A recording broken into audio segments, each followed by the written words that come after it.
At this time, I'm going to ask Mr. Bo Rester if he'll do our invocation. Let's pray together. Father, we're thankful for the opportunity together, and we ask, God, that you would bless the time that we spend here. Father, I pray that you would bless this school, the district, administration staff, students, and Father, that everything we do would be in a mindset that would honor and glorify you, and that, Father, that our main thoughts would be toward the advancement of the children that are here. Father, we do that in a very efficient, fiscally responsible way, and this board would be one, Father, that would seek you in our guidance, direction. Father, we pray for all the folks that are here today. Ask that you bless and bless this school year. Our students and athletes as they're out and around now, keep them safe. We pray in thy name.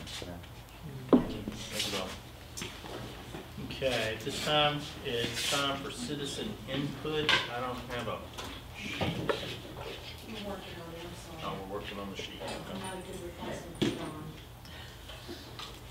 Pam, is there anyone that would like to speak on there? That's Right now, No? Mr. Crannell on overnight trips, but that may be an agenda, I'm not sure. Overnight trips or not.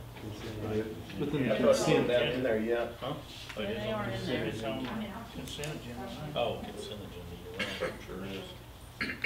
Is this new information or information we already have in our packet? I think I'm supposed to, I have a little information, but I think it's in the overnight trips. I don't see Mr. Bernard. He's right here. Oh, It should be everything they have in your packet. He's Oh. here if you have any questions. Yes. I got it.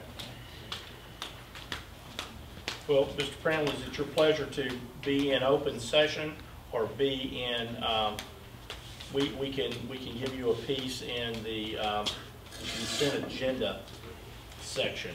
At that point, we would be able to ask you questions. All you can do is give us information and citizen input. What's your pleasure to do? I believe in the consent agenda. Okay, that's what we will do.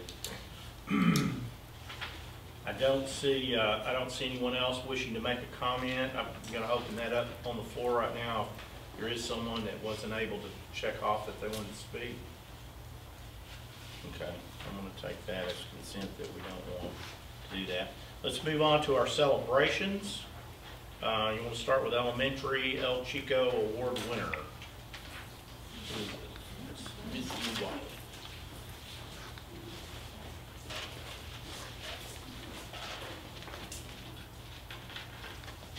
And I don't know that y'all have met Raylyn Traylor.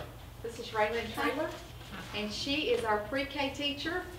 And Raylyn has done a fabulous job. We are now within the first month. What are we in? First month of having pre-K of 30 little ones running around the school, and I think it has been the best thing ever. It has. They are just like little ducks in a row. And Raylyn has done a fabulous job with it, and it's been a lot of work. And she has spent all summer. She didn't get a summer really. She spent all summer getting the classroom ready, 2 classrooms. I can tell you when she took her vacation, when she was out of town, and when she would came to work at 9 or 10 o'clock in July, because that was her. She was there all summer long, and she prepared a classroom, 2 classrooms for 30 students, and has done a fabulous job. And if you ever get a chance, I encourage you to come by and see them. They're something to see. Yeah, they're a joy. They are a joy, and they are no longer crying, which is great. And the parents are no longer crying either, which has been wonderful. And what else? What are some other milestones that we've had? Basically just a transition period altogether. I mean, they're doing very, very well. We have, and there are 30 students who are in there, and there are 30 students who show up every day. Rarely are they absent, which is really good. And it is impressive. Miss Levesque's across the hall from her, and to see them line up and to see them, which is what she spent this first month doing, is getting them structure, going to the bathroom, not scared of the big toilet, so there's a lot of things that you have to get over that you don't think about coming into a big school setting and never having a pre-K, and Raylyn has just done a fabulous job. So we are very lucky to have her, and she's been, This is my third year. Third year here at Chapel Hill, but first year in a certified teaching position. So, good job. I appreciate it.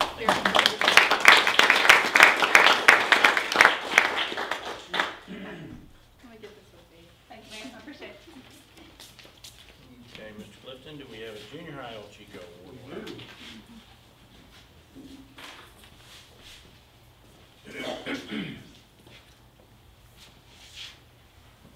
Our El Chico winner for September is Miss Tana Screws, and she's been with us 13 years at Chapel Hill.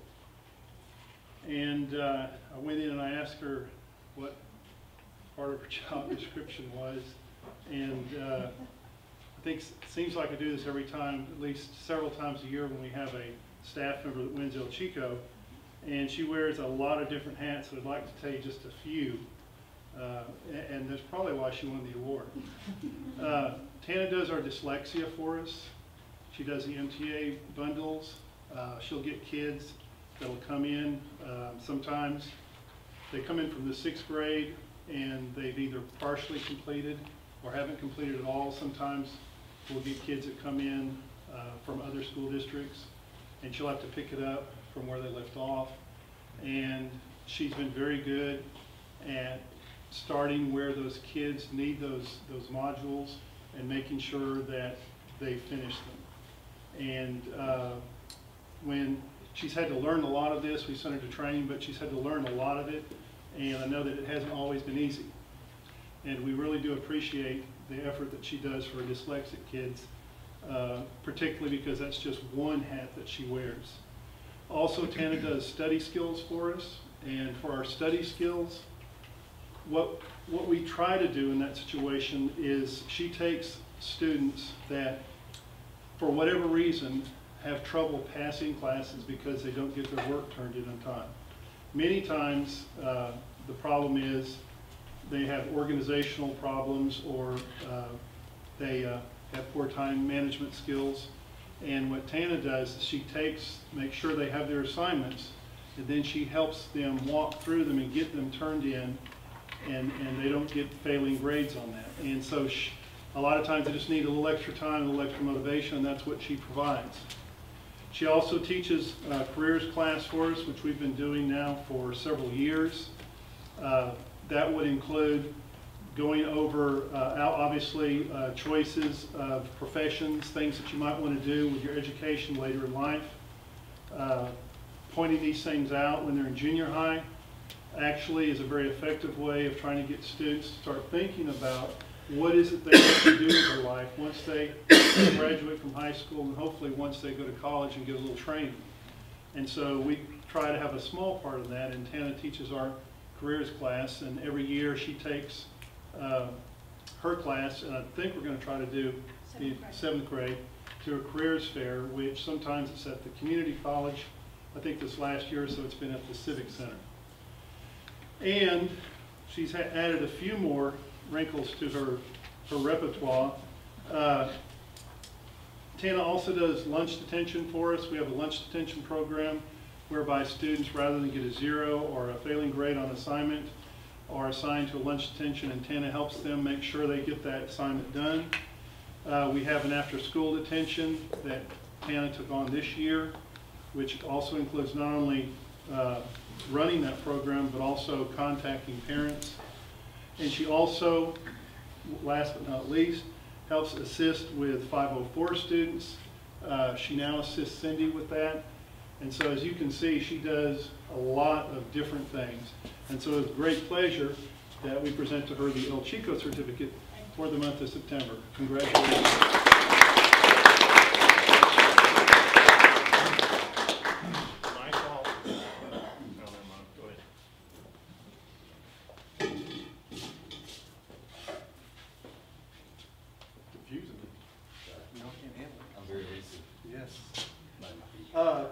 The high school employee of the month, we changed our Sunshine Committee that was formed, kind of took it on, and they have changed it to the Fired Up Teacher.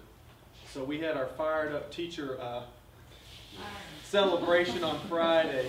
And I think in the moment that he was being sprayed with silly string and confetti was being popped in his face, he asked the poignant question, "Now, is this a reward? Is this an honor?" Just curious, in the midst of his confines. But Coach Williams, year after year, I think this is this is my 4th year, and I think every year you've been presented with this award, and it's because the teachers highly respect Coach Williams. And it's not just what he does in the classroom, but all the extra time he spends with our students and the extra mile he goes to make sure that they, I guess, feel loved and involved. He spends countless hours with his C-teamers, and UIL being our coordinator, and I know the money we pay him doesn't come close to the effort that he puts into it, but I think he made a comment to the teachers, and this is just what kind of wraps him up, is he sent out an email asking teachers to kind of volunteer to work with UIL. And his comment was that no, you get all this money, but it's never enough until the kid comes running up to you after a competition with a trophy or an award and thanks you for being their coach. And he said that's the payment right there. And that's just kind of wraps Coach Williams up in a nutshell for what he does for our students. How many years have you been here now? 15 years. He's seen a lot of people like me come and go, and he just continues day in and day out to give the kids what they deserve. Top-notch teacher. Every time I go to a professional development, they ask me who are our master teachers. He's usually one of the first ones on my list because he does such a wonderful job with our kids. So just want to say thank you and congratulations. Thank you for being here.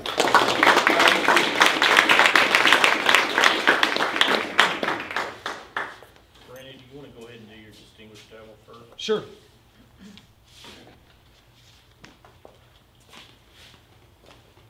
Come on up.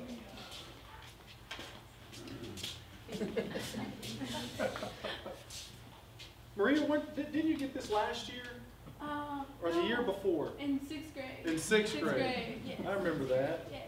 Goodness gracious, I'm getting old, right? Oh, well. She's in high school now. Saying she's very political. Come on over and sit next to me. She has a Twilight shirt on, so I won't say that I won't buy it. So. All right, Maria, this is our certificate as being our Distinguished Devil for September.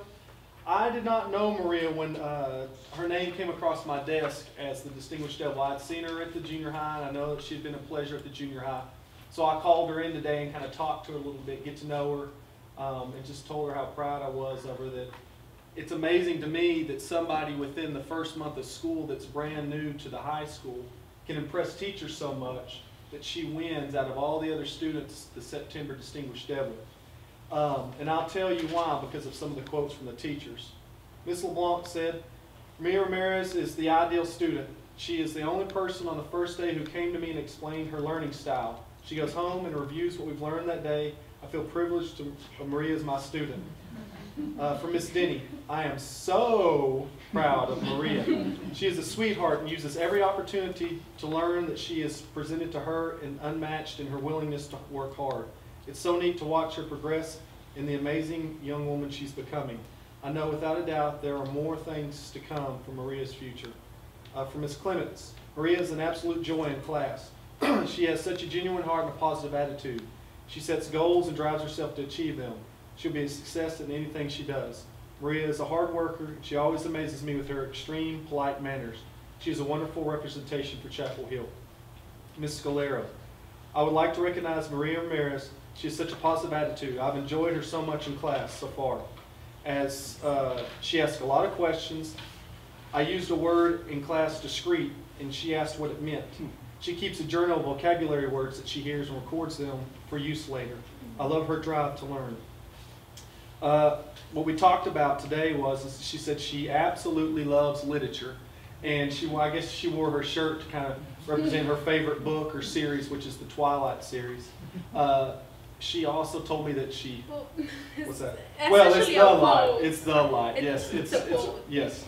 That's more of a Christian stance, but I guess I'm my slip on that. She talked about poetry and how her favorite poets were Frost and Shakespeare, and she actually sat there and quoted me poetry from those artists. So it wasn't something that she was just trying to feed my mind with or try to impress me with, but she actually quoted poems from those authors or from those poets. It was pretty amazing.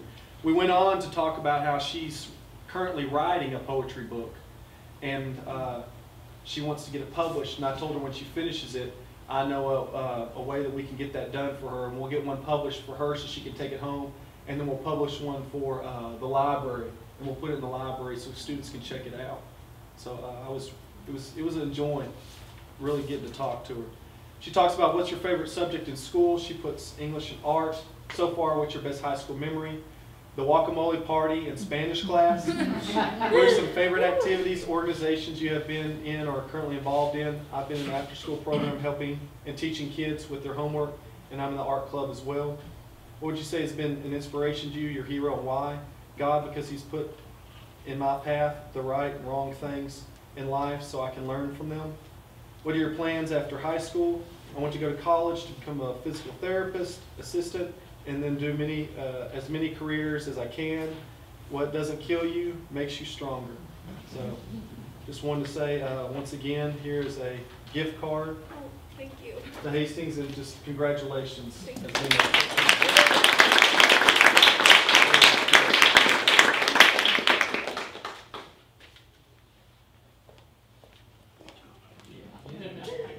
Mr. Clifton? Our distinguished devils, if you come forward, Shreya Patel and Zachary Ship.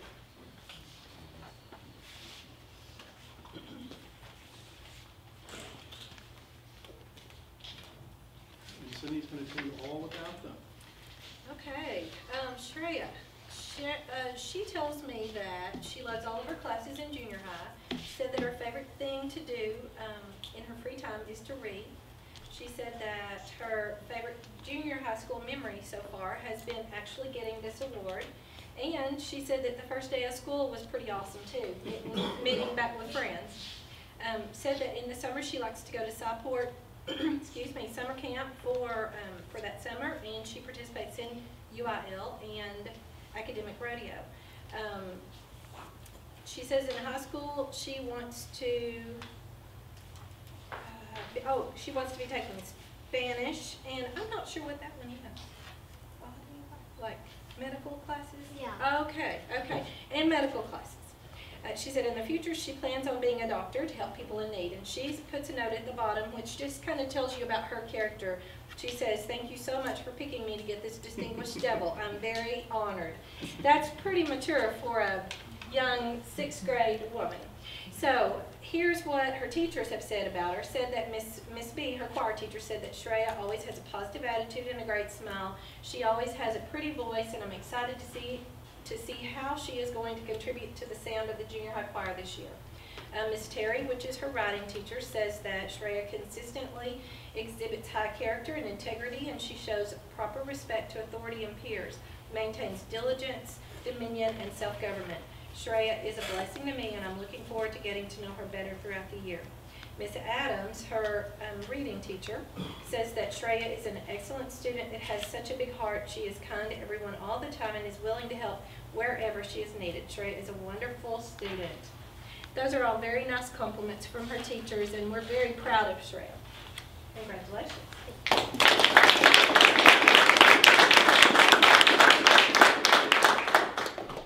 Okay, Mr. Zachary. This is Zachary Ship. He's also a 6th grader this year. The things that he says that he likes are the math and writing classes. Those are his favorites. He loves to swim and play basketball, and he plays basketball with his friends. He is involved in DI, Little Dribblers, soccer, and Awanas. He said that the ones who have inspired him were both his parents. He said that they worked very hard in the military and still take such good care of his brother and him. He is interested in taking writing and band classes in high school, and he says that when in the future he sees himself doing something in sports, and he also loves writing. So we may have another writer coming up. His teachers were had some really nice things to say also. Said that Zachary always keeps a smile on his face, and I'm sure you've noticed that already, right? He encourages his classmates, shows proper respect, and diligently completes his work. Zachary is a blessing to our class and to his friends, and that was Miss Terry. Miss Adams says that Zachary is an excellent student who always comes to class prepared with a smile on his face. Zachary is always willing to help others and puts his best efforts into everything he does. Zachary is a joy to have in reading class this year. And then I also put a little note here. I'm just getting to know Zachary, but I've already felt like he is a very promising young junior high student. Zachary is a very special young man with character and self-discipline and is very respectful to others. So we are very proud of Mr. Zachary as well. Congratulations.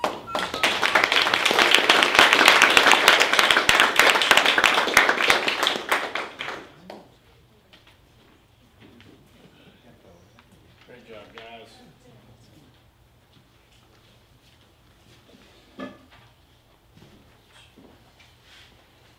That is all the celebrations for tonight. Before We got one more. Yeah. Sorry. I thought it was turned into Dawn. My name's Amy Vance. I'm the ag teacher at the high school at Chapel Hill. And I'm going to introduce to y'all tonight Bree Baker.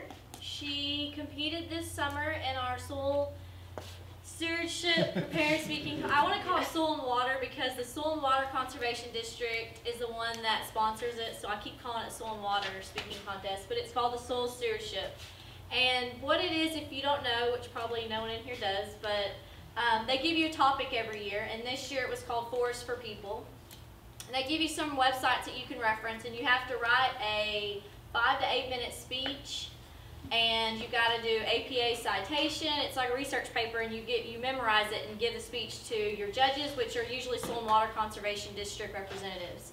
Then they ask you questions about the paper that you wrote. And she was just a freshman last year, and this is just open from 9th through 12th graders. So she was going against people that were seniors and a lot older than her. And I had 3 other people that did prepared speaking contests, and I gave them their topic and sent them off away to write their speeches. And they'd come back to me after one paragraph, "Miss Vance, is this okay? What do I do?" And Bree comes back to me the next day and has her whole paper written. And I'm like, wow, this is really good. I don't have to walk you through it. So she's very self-driven. I was lucky to have her in my class last year, and she competed against, in all the contests that she wanted to do everything. She competed in everything last year, and she got second at district with her speech, and they give you some corrections and things. So we went back over it and went to area and won first. And then she went to the state contest in Lubbock at the state FFA convention, and they have a semifinals, and they pick, how many did they pick? They picked, Out of 20, you get top 10. yeah, they did the top 10 out of 20, and she got picked to go to the finals, so she had to give her speech twice. And it was my first time, this is only my second year teaching, so it was my first time to take a kid to state, and it was her first time, so we were nervous together, and she did really good, and I'm really proud of her. We got a really nice banner. She got 10th place, but it was very competitive. There's 75,000 FFA members in Texas, so I think she did really well. Anything you want to say? School board, you had the best, Best agricultural teachers. Miss Vance let me do anything I wanted to do this year. She's like, hey, you want to do this? I'm like, yeah. She was my go-to. Anyways, and you had the best FFA program ever. Like, I talked to all these people, and you had the best teachers. And Miss Deacon, I believe, is just going to make it better how Miss Vance and Mr. Stegall had them. To speak of FFA, next week is our Titus County Fair, and everybody's invited to come out and support Chapel Hill FFA. We have 28 animal projects this year, and I think we had 10 last year, so our program's growing. I started junior FFA, so it's open from 3rd through 8th graders can also show with us, so that's really helped our program grow, so I'm in charge of that. And we have 23 ag mechanic projects this year, and they're up and going out in the shop, so I'm welcoming all of y'all to come out next week and support us and show that Chapel Hill pride.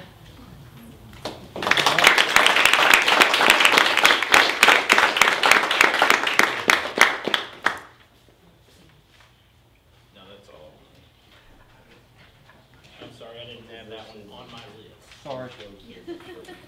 Okay, before we ask for a vote on this consent agenda, I want to give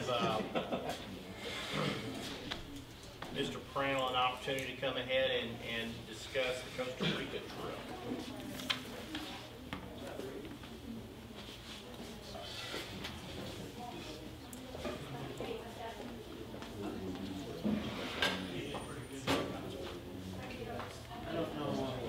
Exactly what we got, but I think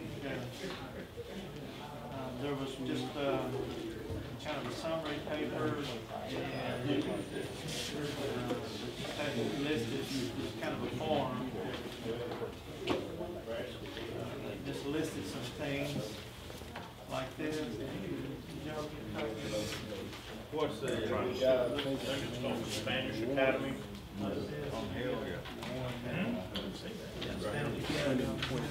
And then the other paper had a picture on it. Okay. We had planned to go a couple of years ago to Honduras with a group of students, and the political environment became unsettled down there, and so we scrapped that.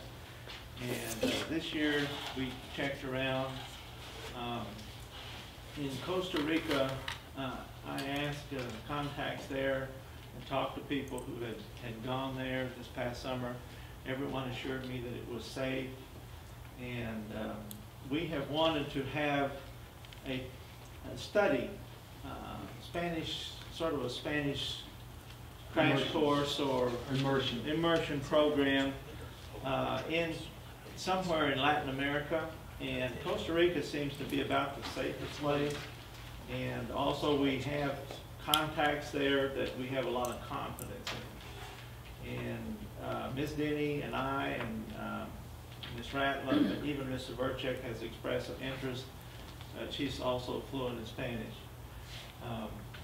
In taking some students there and let them experience the culture and let us get excited too to be in that culture and refresh our Spanish skills as well. When we thought about doing something here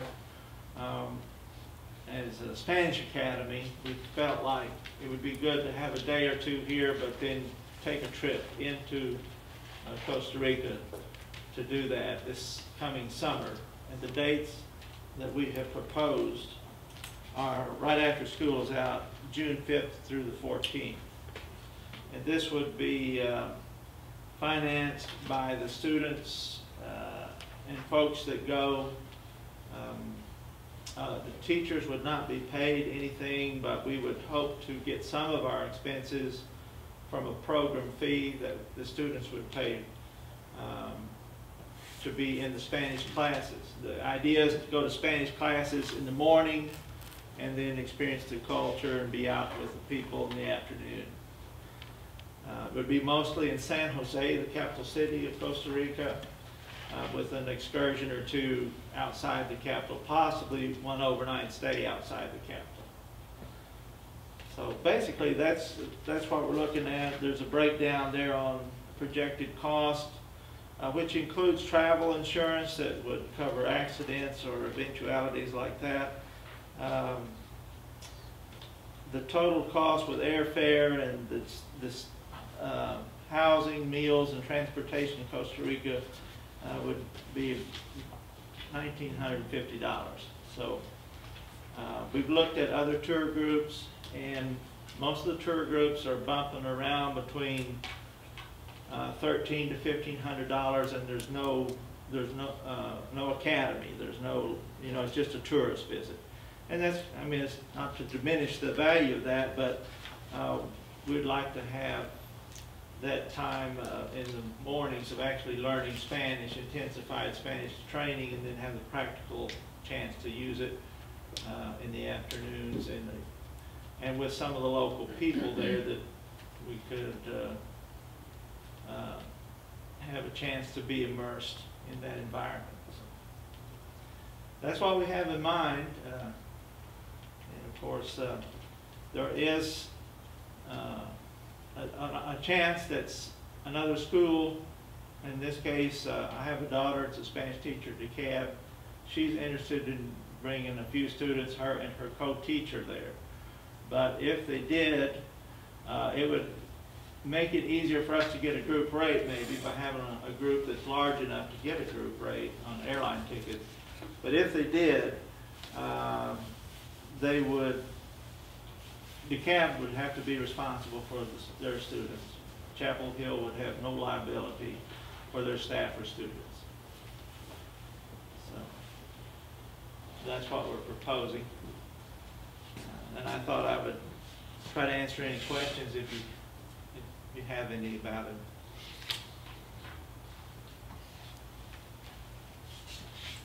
Will there be a Chapel Hill adult band at every one of these homes? I mean, That's our plan. Okay. To have an adult sponsor in each In other words, home. those kids won't be in there with a. Right. Okay. Right. And no mixed groups, you know, just all boys or all girls in each home.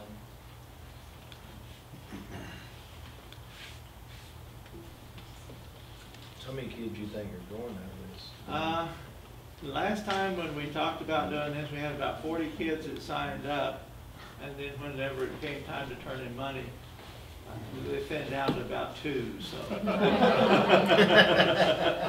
I don't think it'll be a big group, you know, and of course, we're gonna have as teachers criteria for getting to go, not just have the money, but you have to stay out of trouble and have to be, you know, demonstrate that you're committed to serious interest in learning Spanish, and make it clear to them that it's not just a sightseeing tour. It's an academy.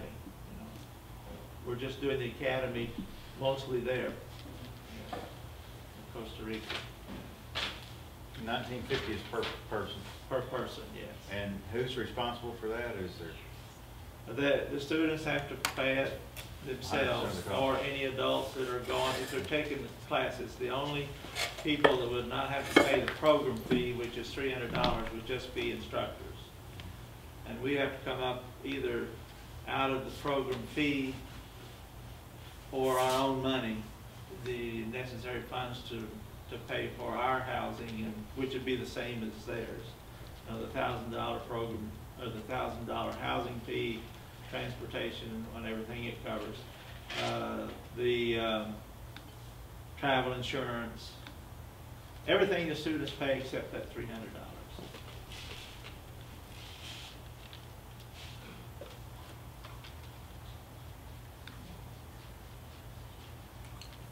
Any questions, guys? What are we doing right now? This is before us for approval at this point? For or just consideration. Consideration? Okay. So, is that what we're doing? You're not looking for a motion to make any decision? I don't know that I'm ready to make one, but I mean, I don't want to delay the process if we're just hearing Mr. Prannell present this and we're looking over it. We're going to get back together later and conclude, or what? Well, I think they are asking for approval for the overnight trips, are you not? Yes. The thing is that we need to get started with it. We haven't presented it to the students yet, but they need to know pretty soon if they're going to want to go, because if they have to raise that much money, then the time is of the essence. And I would like to let the folks in Costa Rica know they've already agreed to do it for this, with this budget. They say they can do it, but I'd like to let them know as soon as we can. I mean, I'm new on the board, why would we not? I don't know what you think about it. My biggest concern is, they're gonna pay for the money is the student safety. That's my concern. And I don't know anything about the situation in Costa Rica. I know a couple of years ago we talked about Honduras. It was unsettled. Costa Rica is a pretty stable country. And I don't know anything always about it. has. They've never had the type of political turmoil that they were experiencing in Or Honduras. even in Mexico either. I mean, there are no travel advisories or. Have you done one of these trips prior? Yes, I took students to Spain a few years ago. But not to Costa Rica? Not to Costa Rica, Okay. but I've made many trips to Honduras. In fact, I've been there twice in the last year, but I really would recommend taking a group there now, because I do think it is still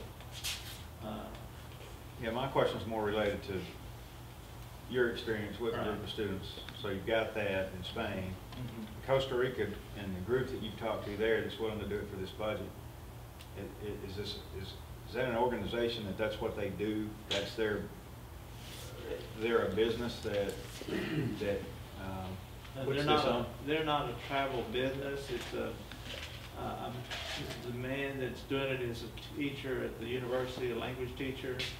I've known him for many, many years, and he handles groups that come, but he's more of a missionary type person. But he is native Costa Rican. Okay. It's a private concern. Yeah.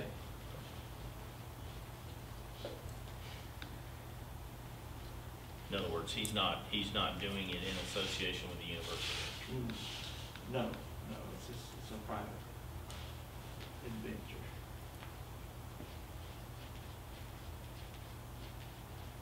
But we can certainly pull this out, or we can choose to table that particular portion of the consent agenda and move ahead with it if you guys have got concerns or other questions.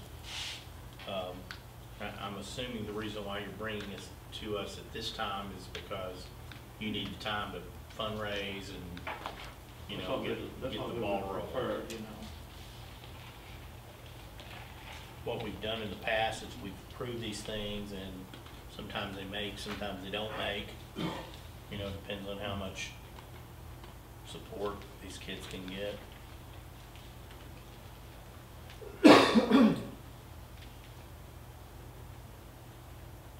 Well, as a parent of a sophomore, I would have to have some more information before I would approve his goal. So I think I should act on behalf of my thinking here for the other students the same way. So I would just like to have some more time. If we want to pull this, approve the consent agenda, talk about it later on in the meeting or later, I don't want to necessarily delay their progress and cause them any, late start on fundraising and planning. But for me personally, I would just have to have more information. And I think that's where I have to be at this point. So. Is there specific information? I'd like to know more about, specifically who is with you and who knows the group there other than you. Is there other administration or staff here that is involved in your research to Costa Rica, the group there, who you've talked to, just a little bit more about that. Is Mr. Denard involved? Is Mr. Lebec involved? Do you have a team of people that have kind of looked into this? Do you all have a really strong feeling? Not that I don't trust your opinion on them. I just like to know who's done the research. I like to call it due diligence. Where's the due diligence study come from? It's just a matter of being, I think that we want to be sure that when we're taking students away, that we're just positive of where they're going, who they're going to be with, and do we have good communication, and do we feel really good about the folks that are there when we get there? Yeah. And you have that personally, and that means a lot. I would like to know a little bit more about that and the setup. I don't even know how to word my questions exactly. I just know that's the 40,000 foot level of some of my questions, and they would get more specific as we went further into it. I understand that, and I can appreciate that. We'll just say this. We have groups that go with EF tours, and I don't suppose we've had any reason to actually stop doing that. What is EF tour? That's the tour group that is used for Mr. Verchek takes groups to Europe. Okay. Right, I saw the other one, okay, so, right. But EF Tours is a group that puts that together. Right. And they kind of oversee that, and they're kind of the liaison, or, okay. Right. Are they involved in this Costa Rica trip? They're not. Okay. They're not. But what I was going to say is, I traveled with EF Tours when I took students to Spain. And when I came back, I was not as comfortable with their arrangements for homestays. And of course, on the tour to Europe, they don't stay in homes anyway, because they're touring, they're not doing a language immersion program. But I was not as comfortable with their homestay arrangements, even though we didn't have any problems, you know. But I could see a potential for problems. And that's why I didn't ask to repeat that tour. So I just wanted to let the board know that I am very aware of the safety of our students.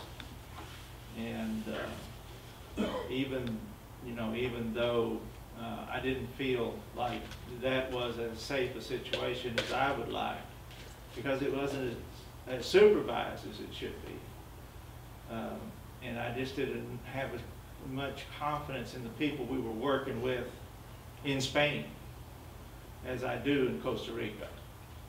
So I don't know, I'm not trying to convince you or asking you to take a vote tonight, but since I'm here and have the chance, I'll just say that I'm very aware of your concerns about our student safety. It was very important to me to not even, if I felt there was a potential for problems, that I wouldn't recommend the trip. So. Did they contact you about this opportunity? No, or they did not. You contacted them? We contacted them. You mind if I say something? This all stemmed from when I first came in, I started trying to do Academy on the Hill, the summer programs. And I sent out an email to teachers saying I'd love for y'all to do some enrichment projects in the summer with our kids, do different things, go different places, you know, bring stuff in. And that's where the robotics has kind of stemmed from, because we gained interest from kids when we did the satellite deal. And then we drove out to Happy, Texas and let it go with all that. And basically that was, I guess, the second year, and Mr. Prano since then has been working on these. And each summer he comes to me with a proposal, and the last one he really worked hard on was the Honduras deal, and then that kind of fell apart. And so from that point on, he told me, he said, I've got to find someplace safer. I don't want to put our kids in that type of risk. And from that point on, he's been working really hard. He's made a lot of calls.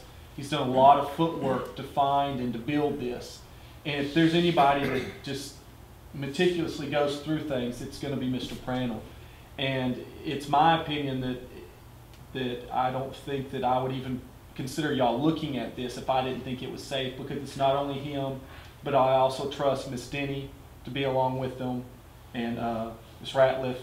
And if Miss Verchek's going, she's experienced at the foreign travels as well. So I think that his connections there in Costa Rica, like he's saying, he has a more personal knowledge of their character than somebody that's putting on a tour company in a foreign country. And so that's why I feel comfortable about this situation. Right. It's not their business, and they didn't contact me hoping to make some money. You know, I asked them, would you be willing to do it, because I knew they were people I could trust. Have you checked with the State Department? There's no travel advisory? I did check it.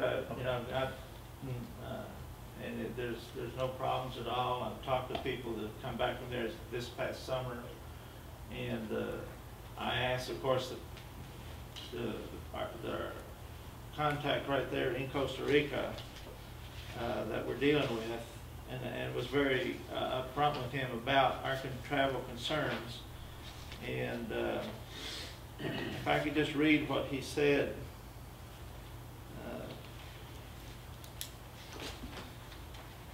Because that was an immediate concern.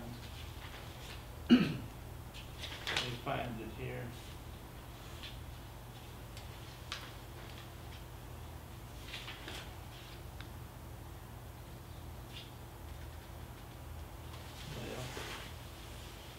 Okay, it says, I put safety is always a concern.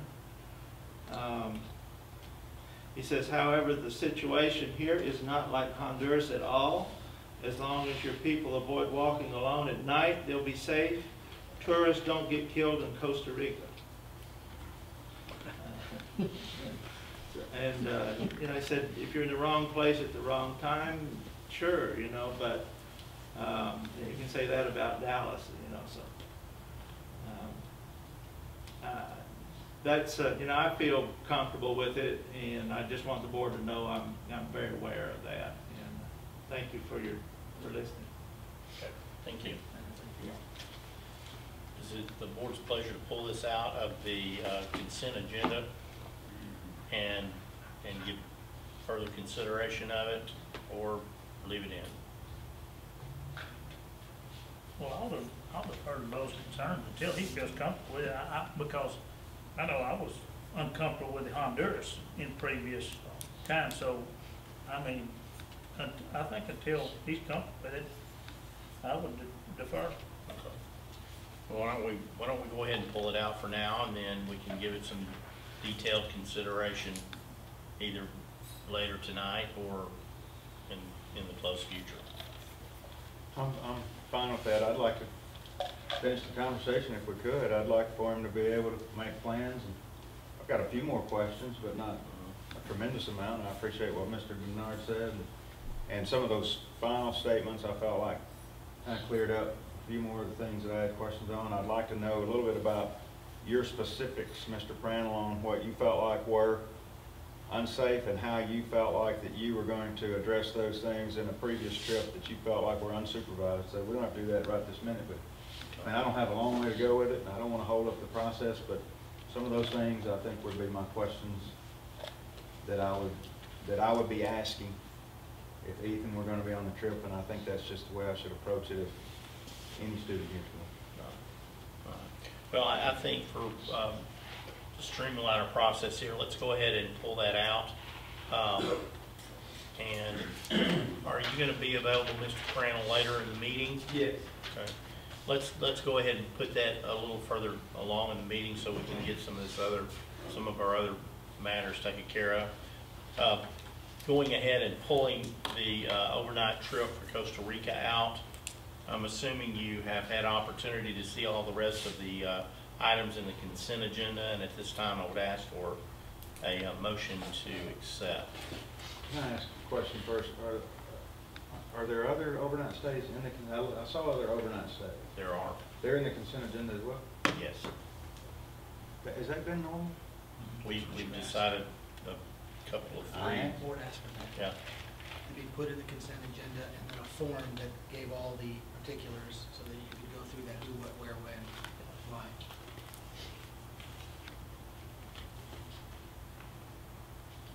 I don't know that you specifically asked for it. Board. Okay.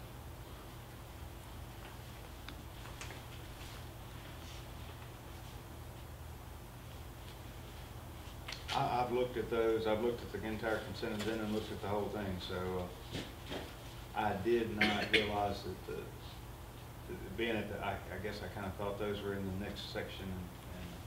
And because we're talking about a trip to Paris, Florence, and Rome. That's the one with Ms. Furcheck. Right, so, I mean, I don't know that I think it's fair to pull Mr. Prandtl's out and leave Rome in there. No. Now, if the board asks that this be streamlined, I apologize for having made it. Well, I think these are a little different than an overnight trip in state. I I agree with you, Bo. This is an international trip, and I think those probably do a little more scrutiny.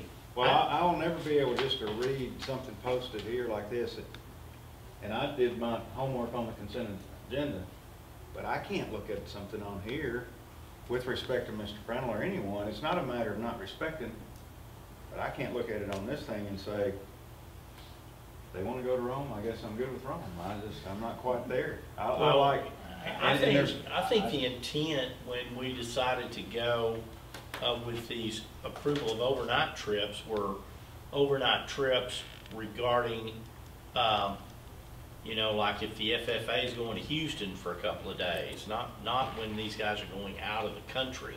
I think we need to make an exception for these type of trips, and they need to be pulled out and maybe perhaps given a little more scrutiny than a trip to the science fair or whatever.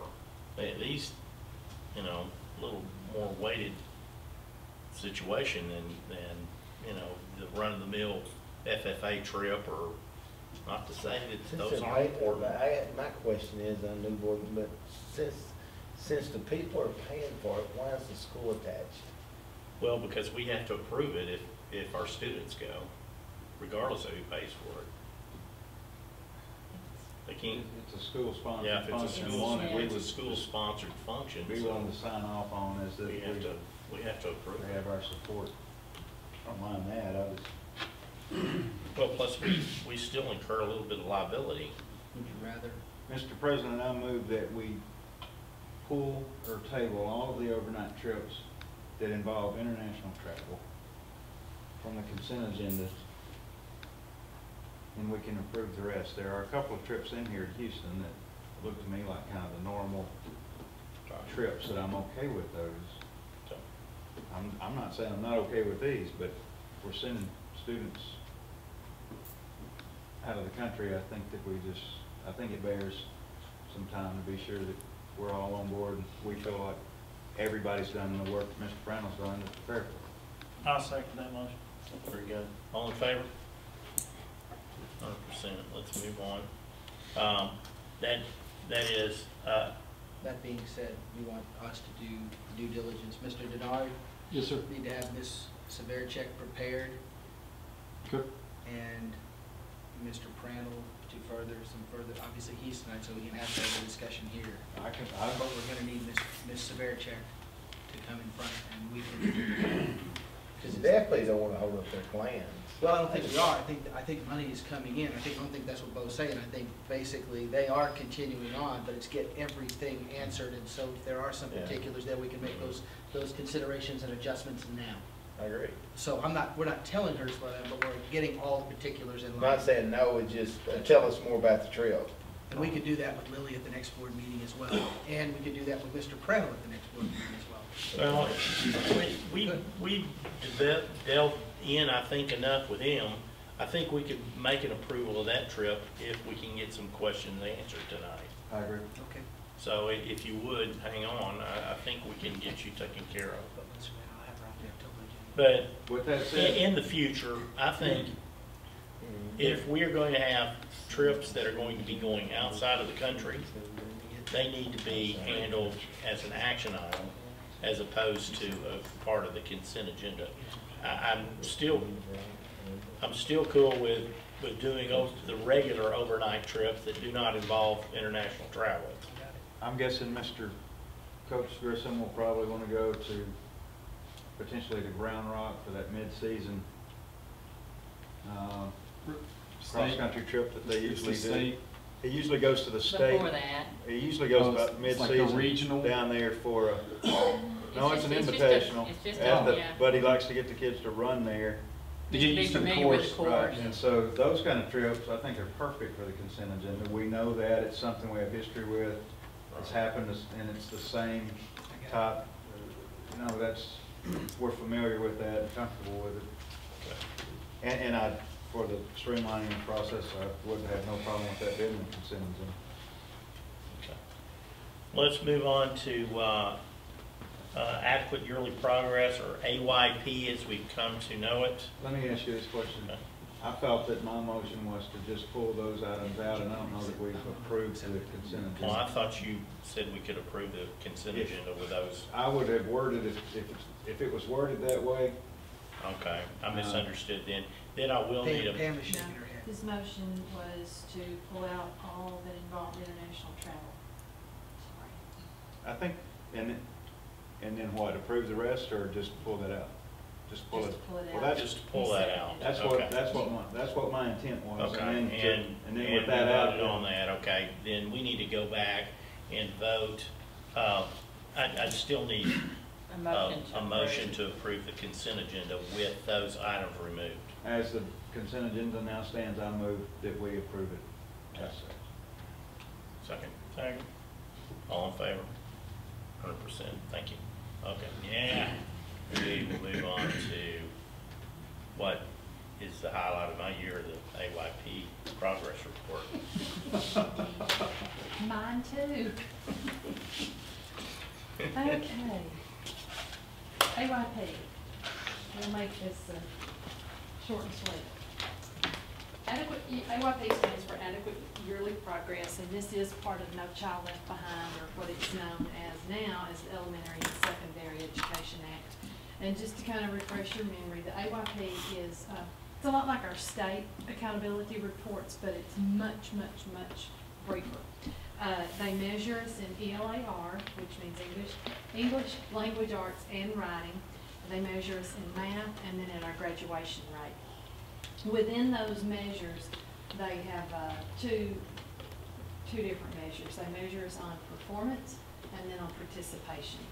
And just to give you an idea there, to meet AYP, your performance on the ELAR and the math has to be at least 80%, and then for math, I'm sorry, for ELAR it's 80%, and for math it's 75%. Now next year that goes up. I put a little asterisk right under it to 87% for ELAR and 83% for math passing. And you have to have 95% of your population participating in all of those. And then the graduation rate has several different, it's a very short explanation I put there, but they measure how many, at least 75% of your students have to graduate in 4 years and 80% in 5 years. So the student groups are also a little different with AYP. This is a federal accountability. They measure 7 groups. If you have 50 that tested within that group, and it is 10% of your total population, or if it's over 200, which that didn't apply to us, well, except in our all-student group. But they measure your African-American group, Hispanic, white, economically disadvantaged, special ed, and the limited English proficient group. So each of our campuses, we're happy to say, did meet AYP. That meant they were above all those standards that I just showed you there. However, as a district, we did miss AYP. In the region, Region 8, we have 47 districts, and out of those 47 districts, 21 of them also missed AYP. 35 campuses missed AYP, and I gave you the link there if you wanted to actually look at that closer. The reason that we as a district missed AYP has nothing to do with our performance. All of our performance measures were well above the cutoff. But they have a kind of a tricky little thing called the 1% and the 2% cap. And so I gave you a very brief explanation there of the 1% cap and the 2%.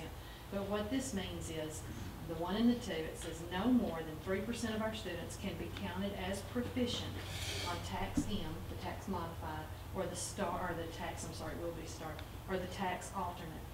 Those that exceed the cap are counted as artificial failures.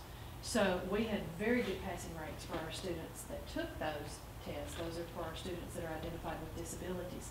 But because we tested more than 3%, anybody over that counted as a failure, even though they passed. So I broke it down here for you. We had our 1% cap for the tax alternate test. 5 is what we could have tested in ELAR and math, and we tested 7 students on that test. So therefore, those 2, we already blew the 1% cap, and they counted as failures. All 7 of those also have to have a qualification of mental retardation, and all 7 of those students had that qualification. Yeah, this is, so, you know, I know, you know, you may look at these numbers and say, well, why did you test them on that? Why didn't you test them on something else? But each of these students, remember, they are receiving services through our special education department. They have been identified with a learning disability or, as Ms. Bristow pointed out, an IQ below that of mental retardation. And all of these are met, you know, our art committees convene, and this is the decision, you know. We believe we do what's right for the child, and we put the child on the right assessment. And for us this year, we hit 50. We hit the magic number, and, you know, some other districts did too. As a district, we hit that minimum size requirement. But this was the right assessment for each of our students. But it did cause us to miss that. And, you know, it's something that we'll be watching. We don't want to miss a mark, but more importantly, we want to do what's right for our kids. And that's what we did in this instance. And next year, as far as AYP, we don't even know what will happen because everything's changing to STAR. Texas has submitted their plan to the United States Department of Education, USDE. You know, who knows? I may not be given an AYP next year. I feel like we will in some way. The federal government is not going to let Texas off the hook. But questions on that? I know that was brief. I did not give you all the reports are multiple pages. I gave you the link that you could go and look at those, or we will be happy to print them off for you. I do have a copy in my hand. But it's again, it's the performance data you've already seen. you know, our attacks and, Because we had 50 students that were in special education, Yes, sir, tested. and that put that, Yes. okay, And this is only, in the formula. right, Okay. and it's only grades 3 through 8 and 10. So the rest of high school, freshmen, 11, 12, do not factor into AYP. It's only the 10th grade. So we have more than 50 students in special ed, but we had 50 tests in these grade levels, 3 through 8 and 10. And we had not hit that number before. We anticipated we would this year. Could I point out a couple of things, do you mind? Well, first of all, a lot of districts don't have that 50, and so this special ed is one of the areas that hits districts for AYP across the state. But those that don't have 50, you know, they may make AYP because that's not counting against them. The other thing that some of my special ed director friends brought to my attention when I was saying, you know, God, how are you guys getting this? Because this is so difficult. They said, oh, well, we missed it last year, but we got required improvement. So they were far from meeting the standard, but because they met that required improvement, they were counted as AYP passers. So they're not meeting it either. They just, next year we could possibly meet it because we improved, even if we're not close to the standard. So I just wanted to, you know, bring that to your attention that there are a lot of factors besides just those raw numbers as you see them. Thank you. That is, well, that's an item that we have to, Is it or is it not? I don't think it needs your approval. I just Does it have need to board present and approval? make it Okay, public. it I mean, just, we it just can- has to be said in public. Yeah. Okay, all right. That hurts, but The key thing is, okay, that's good. overview of the campus district plans, principals, Missy, Mike, and Brenda.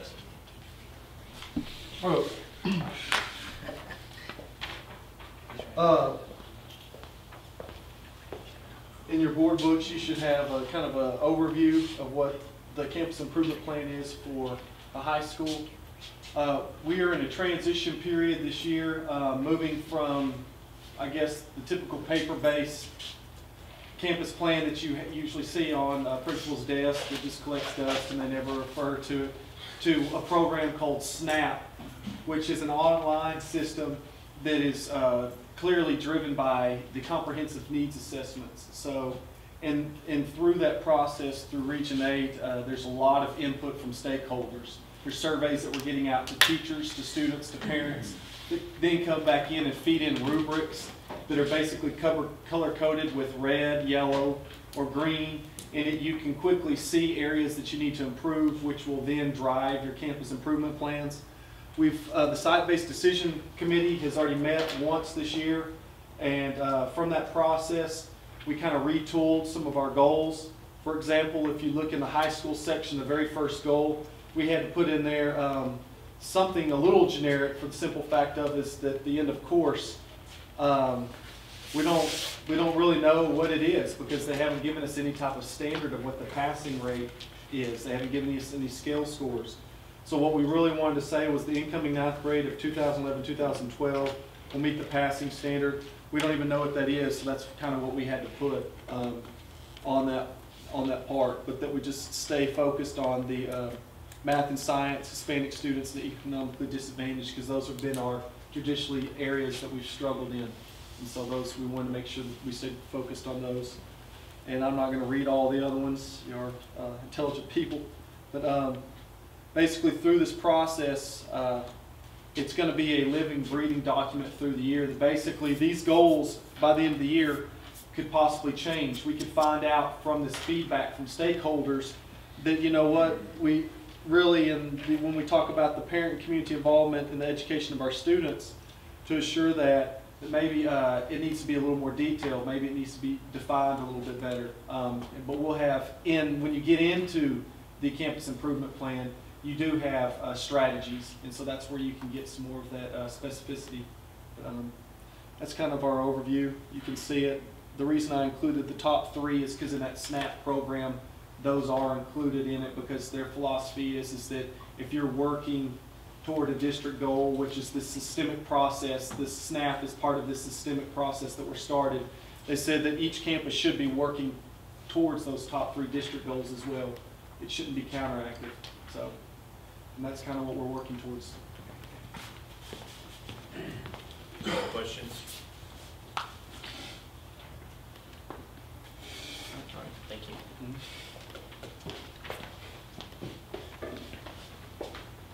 Okay, well, we got a one-page summary. A lot of the same things that Brandon had said, we've had to take out what we met last week, I believe, and we took out all references to tax and replaced them with STAR.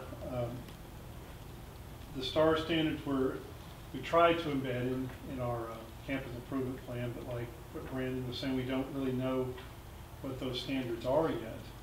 So we opted to try to keep the standards that we established for the tax test, which may mean that they're obsolete, but and again, they might be close to the target, since none of us know at this point what those standards are going to be. So rather than not have any standards at all, we decided we'd just keep what we had for tax, but the terminology and the things such as that would be replaced with STAR. We've made changes with our RTI program as it is impacted and mentioned in our campus improvement plan. And so we had to make changes to that. For example, we went from a RTI lab to, we created RTI classes that our teachers now run instead of a dedicated RTI person. And since that impacted one of our goals, we actually had to include that in our campus improvement plan. We also wanted to include the DMAC as our disaggregate tool, particularly targeting our subpopulations in math and science. We replaced in our campus improvement plan, we had a 4-year tax comparison chart, and we replaced it with a 5-year DMAC data table that basically showed results over the last 5 years with our student populations. And again, as that impacts the goals and objectives that we listed in the campus improvement plan. We wanted to continue, we had quite a bit of discussion about this, we wanted to continue our C-scope thrust. We thought it would be even more important now with the curriculum, given the fact that we're told that STAR for junior high is going to be much more rigorous than the old tax test. And we felt like the implementation rubric that we had last year was still very much in play, still very much needed if we were going to meet those higher goals and those higher, more rigorous standards on the test. And we did go through and we did review all of our goals and all of our objectives. We did not wholesale change any of our goals or objectives, but we did tweak and make changes to some of them. And then we did the same for all of the pieces of our goals and objectives, such as the strategies for improvement, resource allocation, etc. Our committee, our site-based committee, we felt that we were somewhat shooting in the dark because we did not know, the final resolution of STAR and how that was going to, well, we know it's going to impact us, we just don't know the way. And the committee members were good with just taking care of the things that we knew that we could control. And if STAR comes along, we learn that there's things different and that we have to change it up, and we're prepared to do that. And so the campus improvement plan that we have now, we feel comfortable with what we know, is good for us at this point. 6 months from now, a year from now, we may have to change it all up completely because of the state standards and regulations as they come down, particularly in regards to the accountability.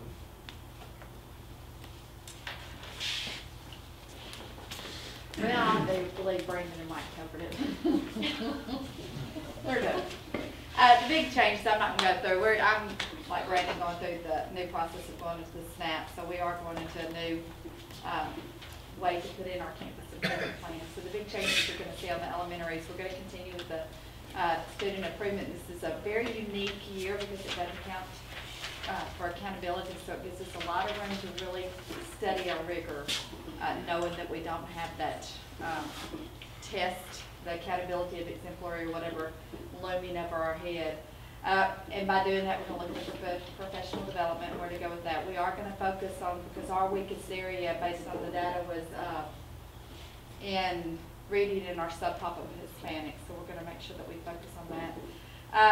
One of the biggest changes is going to be in meeting the diverse needs of our students, because the way that our programs, and with this budget year, the way that things have changed, of putting GT back in the classroom and putting our Tier 1 intervention back into the classroom and Science Lab back into the classroom, is juggling that and making sure that we still go above and beyond for the students. And that's the good thing about our faculty, is that they're going to make sure that they do it or die. So they're that kind of person. One of the, going through this and setting up this campus plan, one of the biggest needs that the teachers did focus on is they really wanted more technology within the classroom, so we're going to look at that. And we've already started that process of it, and students have been helping us get iPods into the classroom for centers and helping with that kind of stuff. And then another thing that you will see new will be under the safety goal, will be a new playground for pre-K, and that will be shipped tomorrow and should be delivered in the next 5 to 7 days. I'm just going to ask a general question to the three of you. Do you remember in the past, you know, when we went from TEKS to TAKS and TAKS to STAR, it didn't seem like we were in the dark in the past when we went from one accounting system to another accounting system. Am I remembering that correctly? Bud, you're shaking your head. And I think they're dealing with so many different things, of not just changing tests, but you're dealing with the budget cut year of cutting 178 people from TEA. So probably 178 people who had a little knowledge of maybe a little something, and everybody had a little piece of the pie, and now no one has a piece of the pie, and they're trying to put it together. I don't think anybody knows what we're up against. One of the differences too is with STAR, that's coming into it, we know it's tied to grades and graduation. When TOS went away and TAKS came in, it wasn't tied to graduation or promotion, so they're still working out a lot of the kinks. These are new standards with a new testing system. One of the rule of thumbs that someone threw out in a workshop the other day at Region 8 was, look at your commended percentages, and that will be your passing percentages for STAR, which is kind of... So if you're not commended, you're not passing. I think every time you go from one testing system to the next, every one I've ever experienced, there's always uncertainty. But I think if your point is that, is there a lot more this time? Yeah, there's a bunch. Matter of fact, when we were at the TASSP conference in Austin, you went to one of the sessions, I went to 2 that were being put on by TEA staffers concerning STAR and some of the changes. And every time we asked them questions, they referred back to the old TAKS and TEKS, and they couldn't answer the questions. They would say, we'll have to get back to you on that. But in the meantime, here's what we've done in the past with the TAKS test. And so they didn't even know. Or another response you would get is, oh, that's a good question, let me write that down and I'll take it back to TEA. So they truly do not know. I mean, we will be the guinea pig this year, and then they'll learn from how the testing turns out. We knew when TOS phased out and TAKS came in, we knew the passing standard. We started 2 sim below, 1 sim below, and then we finally got to the final rec. But see, we don't know this time. I think we knew, didn't we know, Butch? From TOS to TAKS, we knew the passing standard. Well, and here's the point I'm going to. By the time the state figures out what to tell you, and you guys figure out what to tell the teachers, and the teachers figure out how to deal with the students, we're going to have lost about 3 or 4 years of instruction. If we don't go back to what we were doing and stay the course that we know is progress, that will yield you progress. So whatever our ratings are going to be in the future, I think we need to decide, what are we going to do that's going to get our students where they can move on through the system and learn as much as they possibly can. Well, one thing, and Missy made reference to it, that we're really focusing on is looking at the standard, the objective. What is it that the student needs to know? And I don't think we're really focusing that much on the test because we don't know what the test is going to be. But we're focusing on the cognitive rigor within each of those student expectations, and that's, you know, the verb, whether they've got to identify something, analyze something, evaluate, and that ties back to Bloom's taxonomy. So that's really where our focus in professional development and with our teachers and on each campus is. I know I saw an email today that Brandon had sent to all of his teachers and just reminded them, hey, you know, it's the cognitive rigor is your assessment matching the verb that was in that student expectation. So that's the way we're trying to tackle it, is we don't know what the assessment will look like, but we do know the standards. Looks like the teachers are gonna get to teach 1 year, huh? They're so nervous about what it's going to be. I understand, but since you don't know, that they're just going to teach and give them what they need. But really, in all honesty, that's what I've taught. Since I've been here, I've told the teachers, if you produce exemplary lessons, the test will take care of itself. If you're following those TEKS and you're really pushing the cognitive rigor in those classes, the test will take care of itself. And no matter what they throw at you, you know, we're doing better than 95% of the rest of the state. You know, so we're doing good, and our kids they're getting a quality education, and that's the thing that I just keep reminding them to kind of soothe their nerves, because it's stressful for them, because you think I'm nervous because I don't know what's on it, but heck, to put myself in the teacher's shoes where she's going in every day, not knowing what's going to be on this thing, and that's what they're talking down at the state level about, tying teacher pay to performance, and you know they get nervous, they get scared. So it's just kind of keeping them focused on what's important in the classroom. You know, I think we ought to keep our mindset of the dog wagging the tail instead of the tail wagging the dog, and that's what the state of Texas has done ever since I got in this business. When they ought to just leave it to the people that know what's going on and can get to a solution. They keep changing the rules, keep changing the expectation, and nobody learns anything. That's my target. All right, any other questions on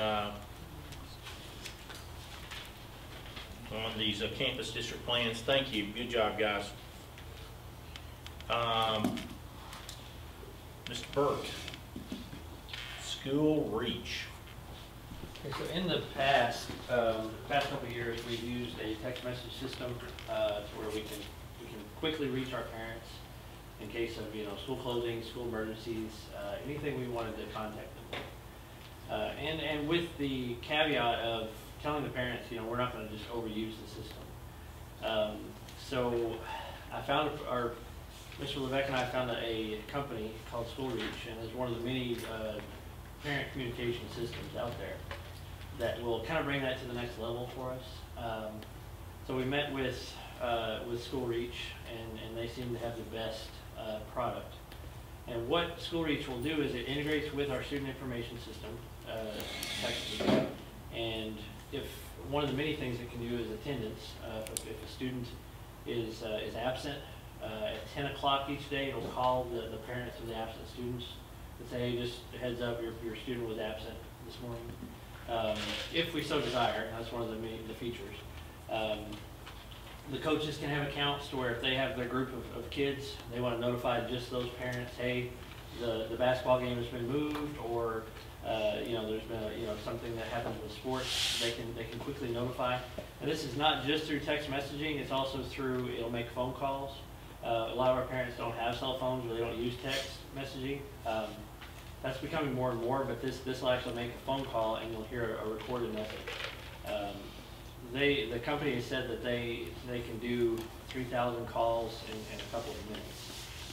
So we're hoping that this will allow us to do more parent contact, more parent involvement.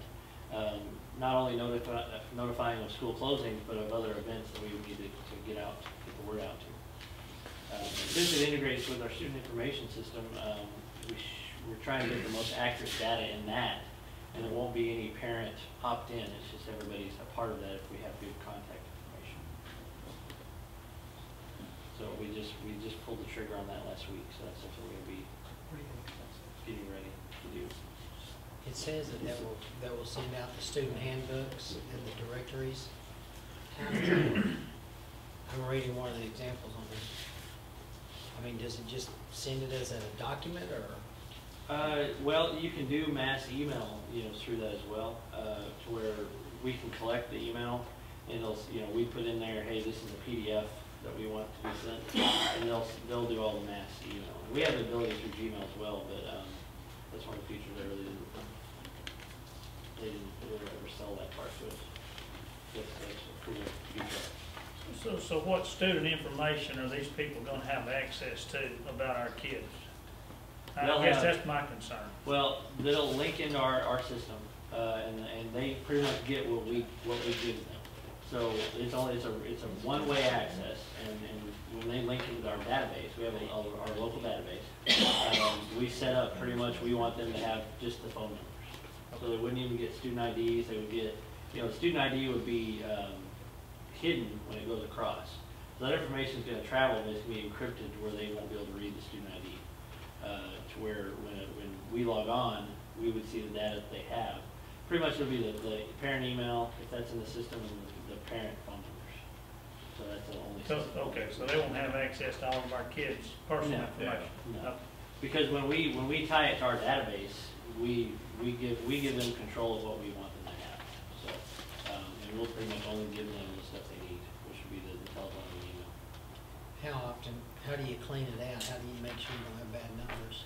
Well, and that's the part where we have to work with the principals and the secretaries to say, as those enrollment packets come in, the big packages we fill out every year, we have to get the good data in the system and verify that throughout the year, which maybe hasn't been done as well as it needs to. So maybe that's going to be another plus. Is this will enhance that because with the text messaging, we were having, we tell the parents, hey, you're going to opt into this, and we were pretty much guaranteed a good number unless they change their number. With this, we have to verify and make sure we're getting good stuff.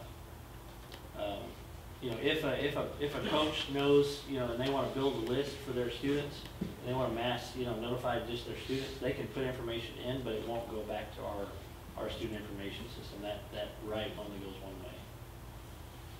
So that's going to be the trick, is making sure we get good data at all of the campuses. This this $1.85 per student per year, correct? Yes, sir. And looking at some of the other systems, their school messenger, they wanted close to $3 per kid. Plus you had to pay for staff. There was one that was a little bit cheaper, but it wasn't made specifically for schools. It was made just for mass communication. We chose SchoolReach because they were kind of in the middle. They had the best feature set, and they were kind of tailor-made for school districts. What are we using right now? We're using, just for our text messaging, it's called School Tools, which is something that Region 8 provides us. Do they charge for that? We pay a fee as included with our tech ticket system, so it's close to $800 or $900 a year. We're probably going to drop that this year. You drop it if you do the rate system? Well, we're gonna change our ticket system at the end of the year, and that's one, so we don't have to pay that fee. So yeah, we're not gonna do the text messaging after we go to the school.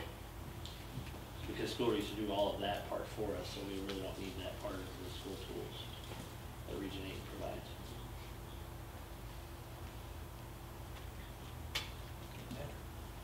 And really, the text messaging was just kind of an add-on to the ticket system. So we just kind of found that one day, and that was there, and not many schools use that part of it. We use the heck out of it. So. What's the net effect? The net effect's up $200?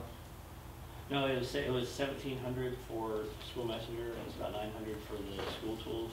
So $800. School Messenger is. Oh, we're not using that. No, that was the SchoolReach. Sorry. Right. Yeah. We're going to SchoolReach. We're at School Tools now, and we'll drop that at the end of the year. and the net effect should be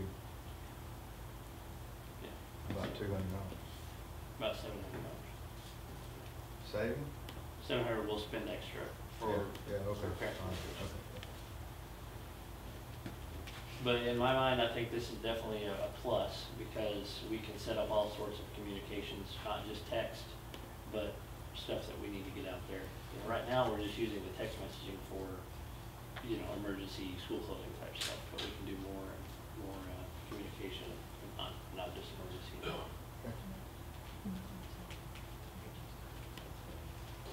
And yeah, and like Pam said, this is all title funds, so we paid for it all, Title I. Title I for parental involvement, and we weren't able to do that with the previous, so really, our net, whatever, Yeah. it's gonna be, I mean, there'll be a total savings. Yeah, because the other came out of just technology funds. Are we looking for approval, or is this just a report? No, it's not approval. Not for them, just a FYI. Right, just we're starting using it pretty soon, so. Cool. All right, thanks. All right, thank you. Okay, the waiver application for early release, staff development, general, and content-based. This will require approval. We've filled out a waiver here, or the application to request the waiver. This is, I think, last month or so, Debbie had mentioned it. This is something we do every year. It's pretty routine. We request from the state, and this is an expedited waiver, so approval is basically guaranteed, that we have 2 additional staff development days and waive 2 student days. That's why they call it a waiver day, and we are requesting that for 3 school years out. We also go ahead, we've not used this, but I always go ahead and request it because you never know what could come up and we might need it. They can give us up to 2 more student waiver days for professional development in the area of English language, arts, math, science, or social studies. So like I say, right now we don't have those days in the calendar, but as we find more out about STAR perhaps, or whatever, you know, we would have those days available.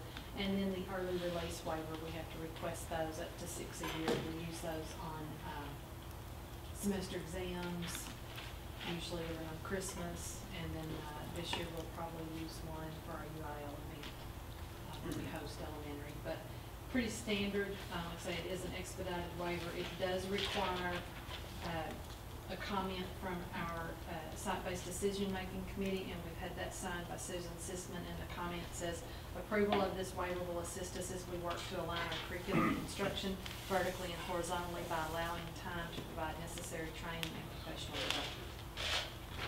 So, questions? Make a motion to approve. Second. Did you get that? All in favor? 100%. Thank you.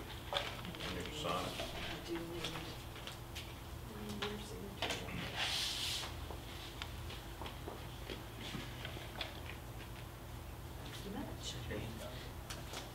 All right. Dyslexia Plan, Ms. Christo. Are we gonna need approval on this? Yes. Basically, every year we have to have our dyslexia plan approved by the board. And it just, what we do is we take the dyslexia guidelines, and basically the region handed me this document, and I just modified it, changed it to Chapel Hill, changed it to basically a little bit of tweaking for what we actually do here in our district. So not much different than what the other school districts do. So this is, like I said, this but mostly came from Region 8. It just is modified to fit our needs. But I put in there, in your copy, it shows that what our policy is that the school board does have to approve this and stand behind what we do as far as our dyslexia procedures. And for those of you who are new on the board, I just want to kind of explain where we've been in the last 5 years. When I came here, our dyslexia program was, well, we did not have a teacher. We had no way to assess students for dyslexia, which is one of our requirements. We are required to assess. And we had students that were coming from the elementary campus over to the high school campus to watch videotapes. That was their dyslexia instruction. We now have 3 people who can give assessments. Anytime we qualify a student as having dyslexia, at least 2 of us look at that and evaluate and determine if that child really does have those characteristics before we label them with the disorder. And then once we label them as having dyslexia, we have a program on the elementary school, which Ms. Prentle, who is here today. And she does a fabulous job. Knocks it out. She's been to the training. She's done several years of instruction. The program itself, I wrote a little blurb. Actually, I didn't write that. I pulled that out of the MTA, the description of it, what MTA is. And it is a program that has been around for years and years and years. It's highly recognized, highly effective. It's a research-based program. And I feel very confident with, not only with the program itself and its results across the state, but with what the ladies have done with this and just seeing the improvement in our kids, jumping serious grade levels after just, short periods of time. So we are very proud to have what we feel is a very good dyslexic program here in our school now, and it's legit now. So we're excited about that. But this is our plan. It basically outlines what we have. I gave you a list of who does what on the little sheet that I wrote up. And if you have any other questions, I'd be glad to answer questions about that. How many kiddos do you have in that right now? Ms. Pringle, about how many do you have on your? I was afraid you'd ask. I think there's about 25. I know that when I look at the beginning of the school year, it always ends up that I end up having like what a full classroom would be, but I have an individual. Not all of those students that are in her MTA program have been officially diagnosed. We also use that as kind of an intervention. So most of them have been diagnosed as having dyslexia. But there are a handful of kids that exhibit some of the characteristics of dyslexia or have some of the areas that we feel like that program would be very beneficial to them. And so we'll place them in there just to see if they respond to that intervention. So at the high school, or at the junior high, we have, I think about 10, we have about 10 kids there. We might not have that many now. The problem that we ran into, usually you don't serve kids in junior high, but the problem we ran into is we were so many years without good solid instruction and without identifying kids. We identified a bunch of kids with dyslexia in 5th grade, like one of the first years that we started doing the identification process, which put our kids in a late, you really want to identify at about 2nd grade and start interviewing then. So we didn't start hitting them until about 5th grade, and it's a good about 3 or 4 year program. Yeah, it makes a big difference. Depends on the kid. So that's why we still have kids in junior high that are in the program. Eventually, we will not have that many students in the junior high program once we filter through.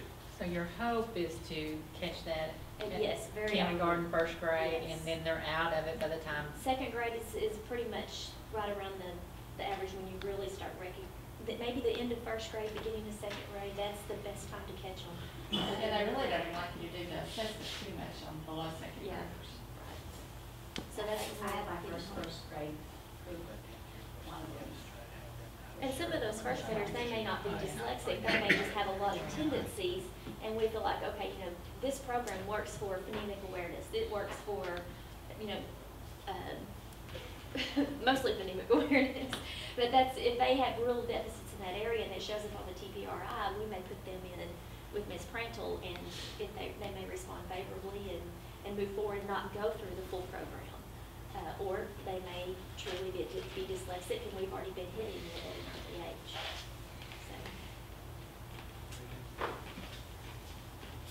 So I just need your approval of I'm sorry. I was just going to ask them if they had any other questions. Okay. So we'll need a motion to approve this dyslexia plan. So moved. Second. All in favor? 100%. Thank you.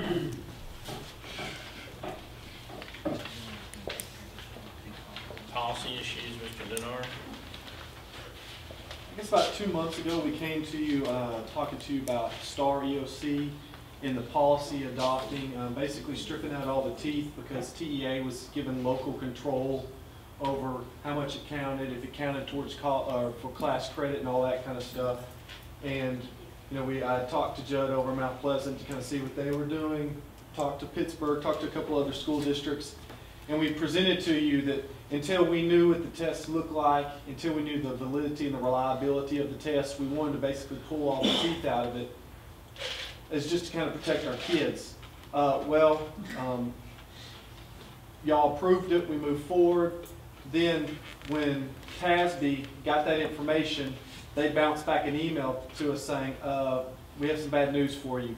TEA's just started everything over. They're going to send out new starting points, and y'all are going to have to hold up on adopting that policy, because now they're telling us that it will count as course credit, and that 15% is the legitimate thing. So Ms. Chambers, you were talking about your frustration earlier. I guess the thing that really gets me is that they pushed this thing through with the idea that a lot of legislators were okay with it because they were going to give some local control for a while. And then it got pushed through, and now we're being told that no, that's not the case. We don't even know what the test looks like, and they're telling us by the end of the year this kid could get credit or not credit for the class.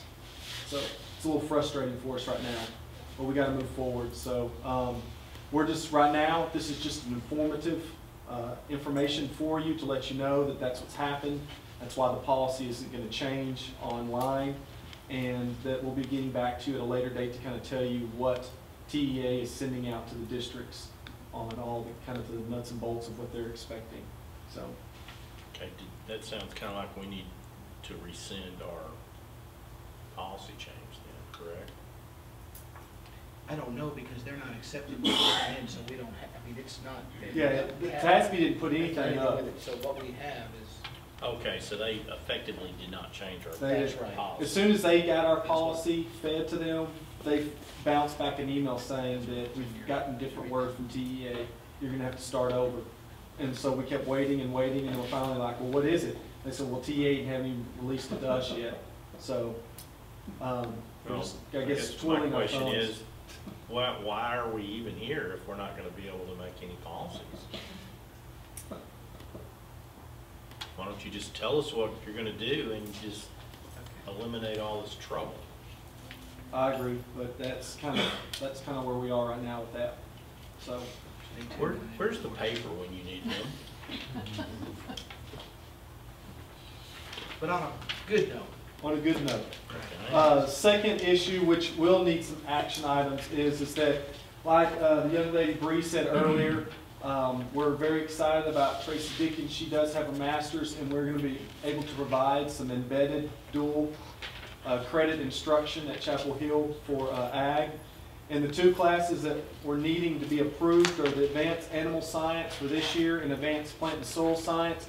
And you aren't approving that it's a dual credit class, but that we count it as an advanced class. Because students that don't pay for it to get dual credit, we still want to give them advanced credit here at the high school.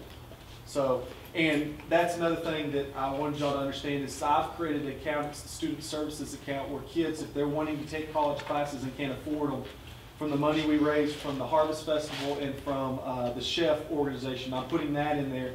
And we've been paying for kids to be able to take dual credit classes, caps and gowns, announcements, things like that that kids can't normally or have struggle affording. So, but y'all will need to accept Advanced Animal Science and Advanced Plant and Soil Science as basically a weighted GPA, an honors class. How many hours is the plant and soil class? I think it's the same. I think you get that 4. Because it counts with the lab as well. We would add this to our course guide? Yes. And once y'all approve it, we'll put it on the course guide in the advanced section.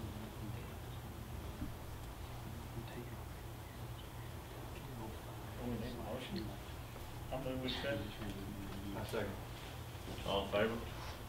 100%. Thank you. Okay, instead of moving on to 7 and 8, I would like to, at this time, take a short 10-minute break, and then we're back. Mr. Brown. Okay, guys, let's try to resolve this if possible. Bo, why don't you start, since you're the one that had the reservations in the first place, and I mean everybody did, but let's get some consensus on this. All right, kind of where we left off and what I was asking is just, I was interested in your observations of the EF tour in another country, and the in-home stays you felt like weren't as supervised as they could be. Specifically, with without divulging anything that you might feel like you should, but kind of what does that mean, and how do you anticipate being able to address that in a way that the Costa Rica trip wouldn't, that you would feel more secure in the kids' home? Excellent question, because I don't mind to be specific about what concerned me. There were a couple things. One was when you go with EF tours, if your group is small, and we only had 5 students, they combine you with other groups. Well, and they're from, it could be from anywhere in the United States. I mean, I knew that some group leaders didn't have the same standards that we did. Some of them told me their kids were sexually active and they knew it. You know, that's cause for concern. We didn't want anything like that. And also the students had to get back and forth on their own to the homes without adult supervision. And the people who did this was a commercial enterprise. And I just imagined that house parents did this regularly, and that they could have motivations for not telling you everything that goes on, because that would end their involvement. If I don't know that anything went on with our students, and we were pretty selective about who went, and that's one of the things that the teachers and I talked about that are going, that we will have a criteria. We'll be very careful who that we would want to go or allow to go. But and it's not the same as what Ms. Severchek is doing with the students, because they don't even have these homestays. They don't have to go to travel like that. But we were there for 18 days in Salamanca. And in all fairness, when we got back, you know, I've had students come to me years later and say it's the best thing they ever did in their life.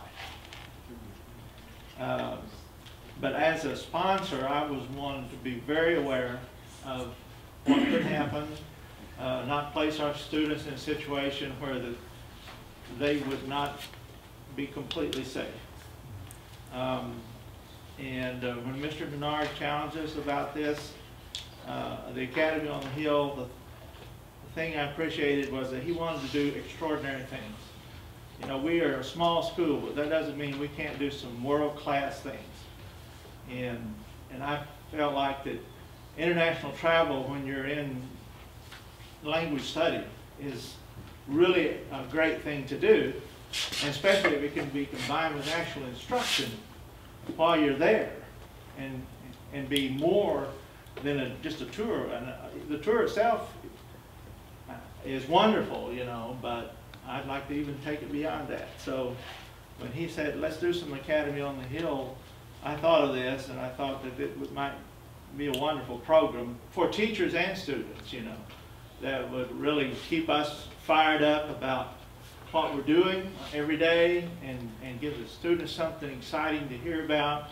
And for those that do get to go, they're experiencing another culture that they only learn about in the classroom.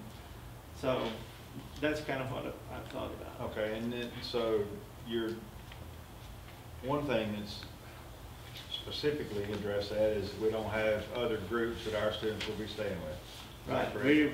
It'll be our group. It'll be and we will decide the policies for our group, and that they don't stay with just families. We have a responsible adult in the home there with these students. Okay, and they go back and forth to and from classes with an adult, you know, a Chapel Hill adult. So if the home has room for 4, 3 of those are students and one's an adult? That's what we've asked for, yeah.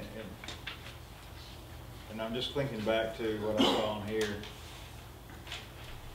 Is there one adult going for every 3 students? Will you be able to continue that ratio in the home? I think so. I think that we won't have more than 3 or 4 students per adult. That's what I'm thinking. But do you anticipate that in every home there's an adult? Yes. Okay. In fact, we've we've written to request that. Okay. And I'm sure An we'll. adult from here, not. Right, an adult from here, not, so they won't just be in a home with strangers. And that adult will be responsible for the kids commuting, whether it's Right. whatever fashion. Right, if they pick us up on a bus, or if we have to ride a public transportation, they wouldn't have to be on the bus alone, you know. Does that put your program at 12 kids or 16 kids? I mean, if it's you, Miss Ratliff, and Miss Denny, and is it Miss Shirley too? No, Shirley. So it's just 3. So that And possibly, Suburchek. Miss Saberchek. Yeah, So he's got a number, yeah. right? Yeah, that's what I was, the only thing is I don't want to get, I'm not trying to pin you down to anything on that necessarily, but if we're going to say there's an adult in the home, I'd rather us say before you left that there's not going to be an adult in every home. If the ratio turns out where we're going to have one deal that doesn't make it, we got too many kids, we only have four adults, and we've got, what, 14 kids. Something in there is going to, unless you can put more than 3 kids per home, but that's just something that I would rather not. Let's come back from Costa Rica and have had an incident, and well, that was one of the homes that we couldn't put an adult in, and we all thought, time out, we thought there. So just, like, I'm not trying to say that approval hinges on that, but I would just ask that if that ratio is not going to be able to allow, that we would know that before you went there, just so that in the event something happens, we're not finding that out on the backside. Other than that, my questions are answered at this point. And I think it's good adults going, and I think they're gonna take care of every one of the kids, make great decisions. I'd just like to go on record and say that if it gets to the point where we have so many kids and we can't find adults, I'll go myself, just because I don't want the kids to miss an opportunity like this. I think it's a great opportunity, and I appreciate the push, because it would be very easy just to not do these kind of things. You got plenty to do already, so who needs something this in-depth and involved? So I think we appreciate that, and appreciate the depth of planning that you've had so far to make sure that it goes well. So that's fine. Make a motion. Mike, did you? Oh, You good? in listening, I'm fine. I just wanted Bo to have his questions answered, because I mean, I had similar concerns. I had a daughter that went on the Spain trip, and I think there were some house parents that weren't as, and then you find out this after the fact, that weren't as diligent in their house parent duties. You know, and they weren't a Chapel Hill parent. They were hosts. And so, I think it's good to have one of our people in-house. I think it's a good idea. Okay. Let's have a motion then to, I'll make a motion. Mark made it, second. Bo second, all in favor? 100%. Let us know how it goes. All right, Thank you. All right. Appreciate your time. Thanks for hanging around. Okay, Jeff and Bo, discussion on refunding the 2002 bond refund.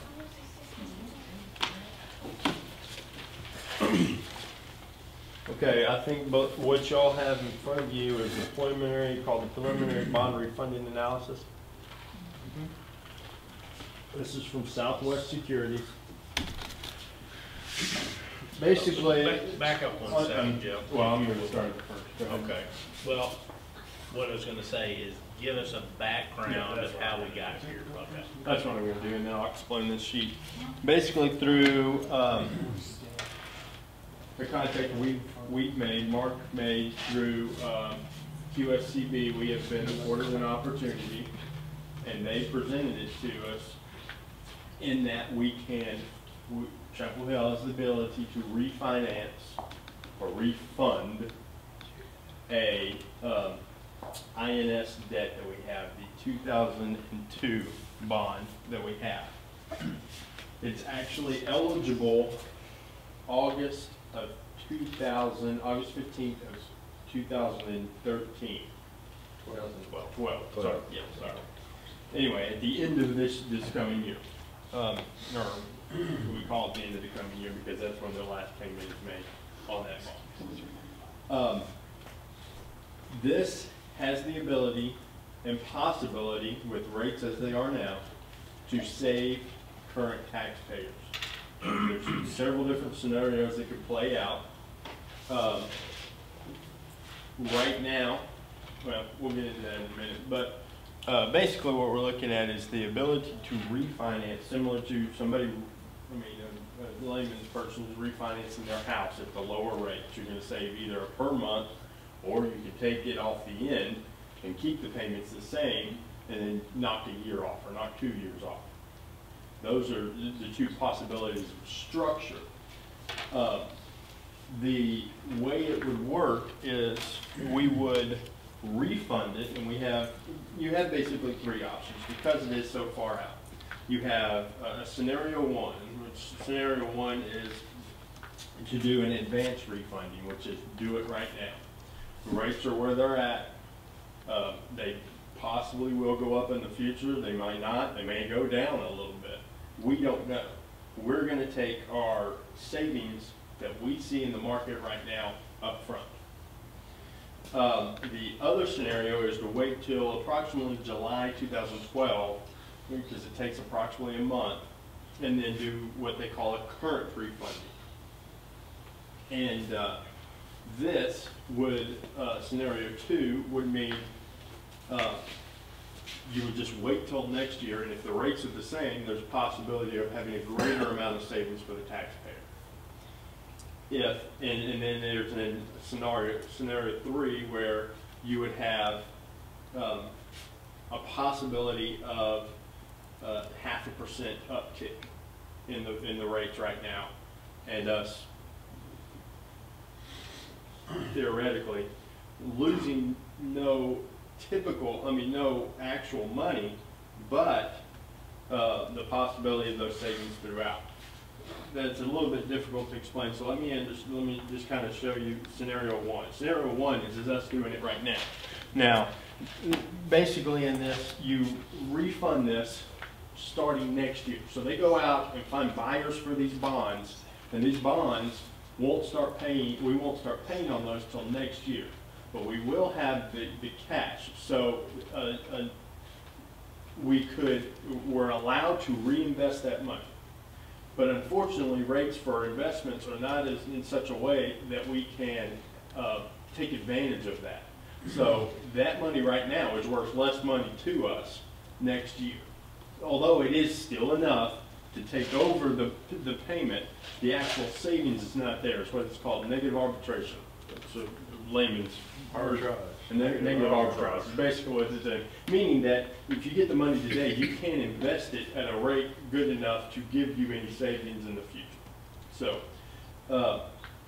So during that, from now until August of next year, that negative arbitrage goes away systematically, because you don't have the length of amount of savings coming into it, and the amount of total savings comes back in if rates stay the same.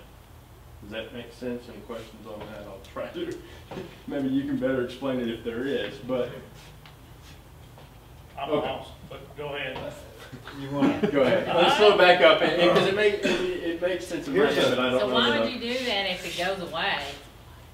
good question, but let me see The if I possibility of rates going. You mind if I? Go ahead. Here's the scenario. And when you hear the word refund, that's a refinance. So a bond's a debt instrument. We have essentially borrowed money. The bond is if you had financed your home and you couldn't refinance that in 5 years. There was a date out there that you've got to keep this in place. That's August 15th of 2012. That's our call date. So on a bond, it's a call date. These bonds are not callable until that date. So those bond buyers have those bonds. We can't do anything until then. So what the negative arbitrage is, we're going to pay the interest on the bonds until August the 15th. If we lock in the money for the 2000, if we go ahead and we're going to go ahead and essentially borrow another $2 million over here, we'll get that cash, what Jeff said, we can't invest that cash equal to what we're paying so that we draw interest that offsets the interest that we're paying on the bond while we wait on these to get to the call date in August. So there's going to be a difference. So that's the negative arbitrage. You talking about the call date of August of next 2012? Yes. Yeah. So in other words, 11 months. right. 12 months. Here's the whole question. The whole question is interest rates are at an all-time low, and so you can speculate on what they're going to do. You either determine that right now you want to take that savings because it's a bird in the hand. You can take that savings, and this goes directly to the taxpayer. The neat thing about this is that Mark and Jeff found this thing and said, hey, let's take a look at it, but it's directly to the taxpayer. School district doesn't necessarily, we don't put more money in our pocket. It's a great way for us to save the taxpayers. It's just dollar for dollar. Okay, if you'll notice on there, scenario number 1, if we were to do it right now, it's a total debt service savings of $262,000. Scenario number 2 just means we don't do anything now and we wait until the call date. We would save $353 if rates haven't moved. So the risk is if rates go up between now and then, you're losing opportunity. You're losing actual dollars. And so the third scenario is if rates go up a half a point and we waited, it would be essentially the same as if we had done it today.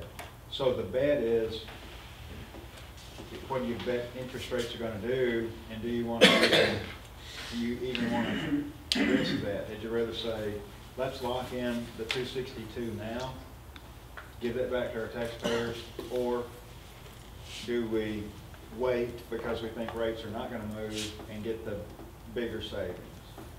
Now, Or do we wait and think that rates won't move any higher than 0.5% and get the same savings that we get today? And who's to say that next year it's not better than 4% that to 5% you can get it? that's what we're refunding. It's going to be better than that now. That's the old rates for the 4 to 5. 4 to 5 Well, refund. But what I was saying on that last one, basically was scenario 3. If we wait, that's the last thing, and we're thinking, rates might go up, but we don't think they're gonna go up more than 0.5%, and we waited, Then you get the same we scenario. get the same scenario as doing it right now. Right. But you're not taking any risk of that negative arbitrage. No, I understand. I'm just saying, we can wait and they go up 0.5%, it's the same as doing it right now. If we wait and they don't go up at all, we come out way ahead. Yeah. If we wait and they go up a full percent, that scenario is not on there, but that'd be scenario 4, We would've- Does this savings actually have to go, say, back to the taxpayer? Can it go to relieving the taxpayer's debt quicker? That's what we're doing. That's exactly what it's doing. Here are the two scenarios in the question you just asked. We can keep the last payment date or the term of the bonds still in 2029, and that will lower everybody's tax bill in Chapel Hill a small amount for the next 16 years. Yeah. All right. Or we can keep it the exact same, the debt service the exact same, not necessarily the tax rate, because that's a different That's in function. the debt service. But the debt service exactly the same each year, and the last year or 2 years from the end, we just pay it off a little bit quicker. Now, the theory is, and both theories are fine, the theory is to do it, lower it every year, is that you're saving current taxpayers and 10-year taxpayers that are here 10 years from now. Cutting it off short would only save taxpayers 15 years from now. I agree with that. Another thing is, a little deal we run into last where we had to raise it up just a tick, because of the house lowering. I think that we need to give the taxpayer, in my opinion, give them everything they can have every year they can have it, what it is. Because next year that might go down a little bit, but this deal here could average to where they didn't hear there was an increase that kind of stayed equal. We discussed this with two separate companies. This company that you have in front of you offered a lower estimated cost of issuance and underwriter's discount. Now, these are estimates. We had to go when we went to do it, but they're pretty much, they're marking it off of what they're doing right now. Also, which provides for higher savings. Also, the numbers that you're seeing here, that, for example, in scenario 1, if we did it right now, this is an IFA funded debt, which means the state pays 65% and Chapel Hill taxpayers pay 35%. In doing this, these savings is $262,000 over the 16 years. The state would actually save 65% and Chapel Hill saves 35% of that total. That's it. That's the way it has to work. I mean, the state's going to lower their amount they're going to pay to us because our debt service per year lower. That if we keep the payment the same and then lose it at the end, the state would gain it at the end, but our current taxpayers wouldn't get it either. So, estimate if we did it today, the taxpayers are going to save on average $10 to $15 per year in this scenario. For the next 16 years. For the next 16 years. How much? $10 to $15. That's on the average taxpayer home and things like that. Hey, if we done it at the end, most of us would get hooked that we would already turn over and our taxes would be locked. Like, oh, Jim, he wants it every year because he wouldn't benefit off the last bill. Because if I your taxes would be locked. I'm already 55 and mine would be locked. You know, Jim wants his deal every year. Mine's going to be locked artificially high, and these guys are going to be getting my big. There you go. But basically what you're looking at is the 3 scenarios. Now, Southwest Securities, another reason why we are presenting them to you is that they have a little bit different scenario. Not the other companies couldn't do this, but they offered this solution and the other ones did not. They can do what is called a board authorization for parameter refunding decision. Okay? It doesn't really make much sense, but basically what you can do is that the board, y'all, can decide, yes, this is something we want to do. You can do it now, or during this process, and this is where you give authorization to Mark and Southwest Securities. They'll watch the market every day. Now, these bonds markets don't move like a stock market does. So we'll know, you know, kind of going forward what we're seeing. And you can set targets. Let's say we do this board resolution, and within 6 months, we want to definitely do it if the savings and the interest and the negative arbitration all fall into place where we get to $300,000 worth of savings. We can do that at that point and that'll trigger it, and then y'all have already given authorization to do it, and then at that point, Southwest Securities say, hey, we're at the point. Here we go. That's what we're going to do. I agree. You took the words out of my mouth on what you were saying, because I'm sitting there thinking might be something we look at the first year that's 4 months behind us, what's going to change by the first of the year, and at least you get 4 of that months out of that 8 to move you to that higher number. Well, and systematically, if the rates stay fairly level, then the negative arbitrage goes away every month, like you're saying. So we'll have a little bit of gain in savings every month. And if before December it looks like these rates are going to go through the roof, Southwest Securities can say, hey guys, we're watching this, let's go do it now, because I don't know that I doubt that it's going to go through the roof. How much fluctuation has it had? None. I've had a lot lately. It's been pretty flat. And it appears the banks are not expecting, the banks are not expecting nothing on rate increase, because I done some CDs the other day and it's horrible. That GovCap did send us something that said it might have increased slightly. Rates increased on average you're right, 0.02 of a basis point. Yeah, I mean, the Fed's even meeting again. 0.02 Are of a they basis basing everything off the 10-year bond? They move it right Hey, but when they That's the what we said Fed's the even mortgage meeting was on. again to raise rates. They just met, didn't they? Well, they rated Well, off they meet of every month. They'll do that every month. That meeting every month, but 2 months ago, they announced that they weren't gonna raise rates for 2 years. Yeah. That's what what I'm I'm saying. That's kind of what they're based on, because these What are. I'm saying, municipal here's where districts. to me the thing, You watch a 10-year bond. there's a safety spot in it. Southwest Securities is offering what Jeff's talking about. That's, we don't need to do it, in my opinion, we don't need to do it right away. I don't think rates are gonna change. We can save more money the further we go. Yeah, $89,000 if you make it a year. But if you said, well, this is taxpayer money, and if it does go up, we could miss the whole thing. This, Southwest Securities are gonna put they've got the ability to just, we can get everything in place, and if they were to start moving, and moves, and his word was parameter, you put a high and low on it, and if it starts moving in there, then it could be that, okay, it triggered, we need to do it. And then if it doesn't, then we just ride it out to the call date, refund them in and save all the money. It's just that there's a safety feature in place, a mechanism that's got the parameters on it that would allow it to trigger if the rates move.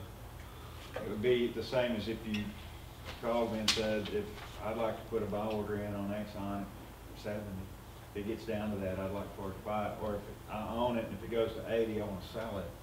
You don't have to watch it. We wouldn't have to watch it every day and worry about, but the parameters would be a board approved, inside parameters, and then we just ride it. And probably it goes to the call date and. I see what you're saying, and that's not a bad deal. So we don't lose it for the taxpayers of us sitting there watching it. You set the parameters and let it rock, and either we might luck out and save the 3 something. If not, you got the 2 something. Right. That's exactly. And you can. And you gonna set the parameter at a half point? What you say? Oh, I don't know. I didn't have a suggestion on the parameters. Because if you're going 0.5%, it might not even hit the 0.5% in the year's time. And the good thing about this, and I talked with them again today and verified this, that the school district will not have any cost if within the board approval of the parameters that we all set, they don't get triggered. So let's say we do a 6-month resolution for that. And let's say we set it at 325. If it hits 325, we definitely want to take that. If it drops below 250, then we definitely want to go ahead and act on it because we don't want to lose any more than that, or we don't want to not save any more than that. But let's just say it hangs out at 275 the entire time, 6 months is up, and nothing triggered it. Well, at that point, the school district doesn't owe Southwest Security any money. We can, at that point, reevaluate it and then do another 6 months or a 5-month or decide just to ride the whole thing out. And you very well Historically, those bonds don't move during the summer months. Yeah, but if you make it 6 months, you're still gonna get half of that 89,000 if it does hit. Yeah. You know? Very possible. So, I mean, so there's no vote tonight. That's not, but we just wanted to tell you what we're looking at.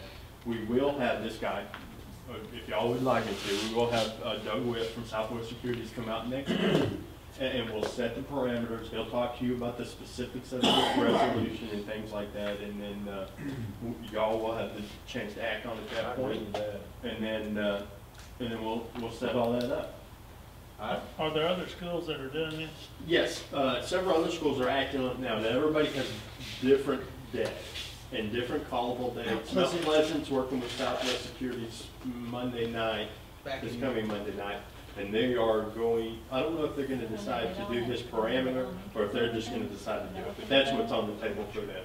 So he's coming out to do that with them. It's gotta be, They have, Southwest Securities has over 100 school districts in Texas, so they do this a whole lot, but, I mean, just specifically, he's working with Mount Pleasant, so. The other institution that was, that brought us to it has done some work with, that's the same one. so both of the people.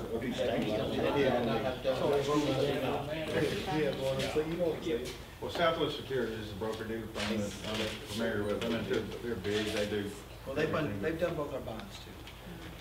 The thing is, I think, I would like to have them here next month and make a recommendation before we set the parameters, because I wouldn't know. Yeah. Honestly, I don't know where to set the parameters. Yeah, and they can talk that through with everybody and say, hey, you know what, we think it can get here, feel like good with that savings, because he did say. Is he gonna bring us some historical data of what these things have moved over the last 5 years? He can do that. He I can give you all that information. I mean, I asked him a simple question, not what I think is a simple question, but he just simply gives me the answer. He's very good at relating it and showing when and what's the best time to do these things.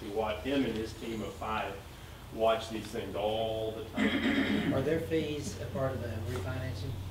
They're Is that all- where they get paid from this? Yes, and it's estimated in this refunding that $45,000 worth of cost issuance, which means bond cancel and all their fee, bond cancel, and that's $45,000. And then an underwriter's discount for underwriting the securities of $17,000. These two fees are lower than, and are worked into the debt service. Savings. Okay, on And the all. average annual savings, let's say if the top one says 14,909, is that our savings or is that our savings minus the 65% that the state will be Minus the getting? 65%. So basically, we'd be looking about $5,000 savings, Yes. and then that divides out to the taxpayer? Yes. $10. And that's just based on roughly, this is based on roughly where this thing goes, but $14,000 on an average taxpayer's home, which some have higher, some have lower, it's gonna be about $10 to $15. Yes, but I thought you said it'd be 5,000, because the state gets 65% of that. Yes, but I'm saying to each taxpayer, it's gonna be worth roughly $10 to $15 per year, per taxpayer, on an average. Yeah, but we were up $1. Oh, I know. We were up $1.50 something this year with the session. I just don't see it moving in the next year. I really don't. No, I don't either. I think we'll get the whole amount. I really do. And that would be great. And he did say that whole amount is a perfect storm. Rates move all the I time, don't but believe it's gonna go up a half a point a year. But at least with this resolution, we'll have security, a security net underneath us to act on. Okay. Any other questions? Thank you. Okay, last thing here, discussion and consideration of forming an efficiency team. I've got Mark and Mike Thompson. Mike, if I could, I just wanted to do that. That's a great idea. Well, That's nice, but Well, no, it's not. save money. Okay, well, Mike and I had visited a little bit last month, but in addition to that, we'd also attended some sessions. Yeah. And so we were going to do the safety team anyway, because we have the top 3 goals. One is a safe and disciplined environment. So I'm rolling, just wanted to let you know, I'm kind of rolling the safety and also the energy and efficiency. But more than that, I wanted to just let you know at this point, the committee that's going to meet monthly and probably will give a report to you in maybe a couple months, maybe December or January. But so far, serving on this team is going to be Ms. Norwood, Mr. Skelton, Mr. Chambers, Jimmy Parker, Mike and Mike Edwards. Mike's agreed to serve on this committee, which I thought from our community. So, and again, looking to maybe give a report on some of those things. There were a couple of things that we saw that TASB offered, but one thing that did interest me was this fixed rate transportation fuel program, and looking at some of those things and just a lot of the things that we're doing. So I just wanted to put that on paper, and again, just let you know that it's going to be another team, but we will be reporting. And that doesn't mean that last line on there. I still think we need to, and Jeff and I, we sat down yesterday, and again, knowing that our template and knowing what the state is doing with our dollars, we're going to be back in front of you again and maybe picking it up again and visiting with John and Debbie certainly in November or before Christmas, and saying, okay, here's what we're looking at already right now that we've got in place for next year. Kind of like where how we started that in January, February with everything, so we're going to pick it back up again. Okay? That's it. All right. You ready? Well, just 1 second here. On this fixed rate transportation thing, I've seen something in the news last week about Staples, the company Staples, those guys. They have started a program with their delivery trucks They have all electric delivery trucks in the state of California. These things, they plug them in every day. They can't go more than 50 miles an hour. But they started using them because their round trips for their trucks are not more than 200 miles a day. Well, they can do that circuit on one charge. And those things can carry up to 16,000 pounds of product. I'm just wondering if they don't have school buses. Hey, we're looking at going out, Jim, we can't go that Yeah, direction. they're bud. going electricity. Anyway, I just thought I'd put that bug in there. Okay. I need a motion I move. to Adjourn. adjourn. Second, all in favor, please stand and leave.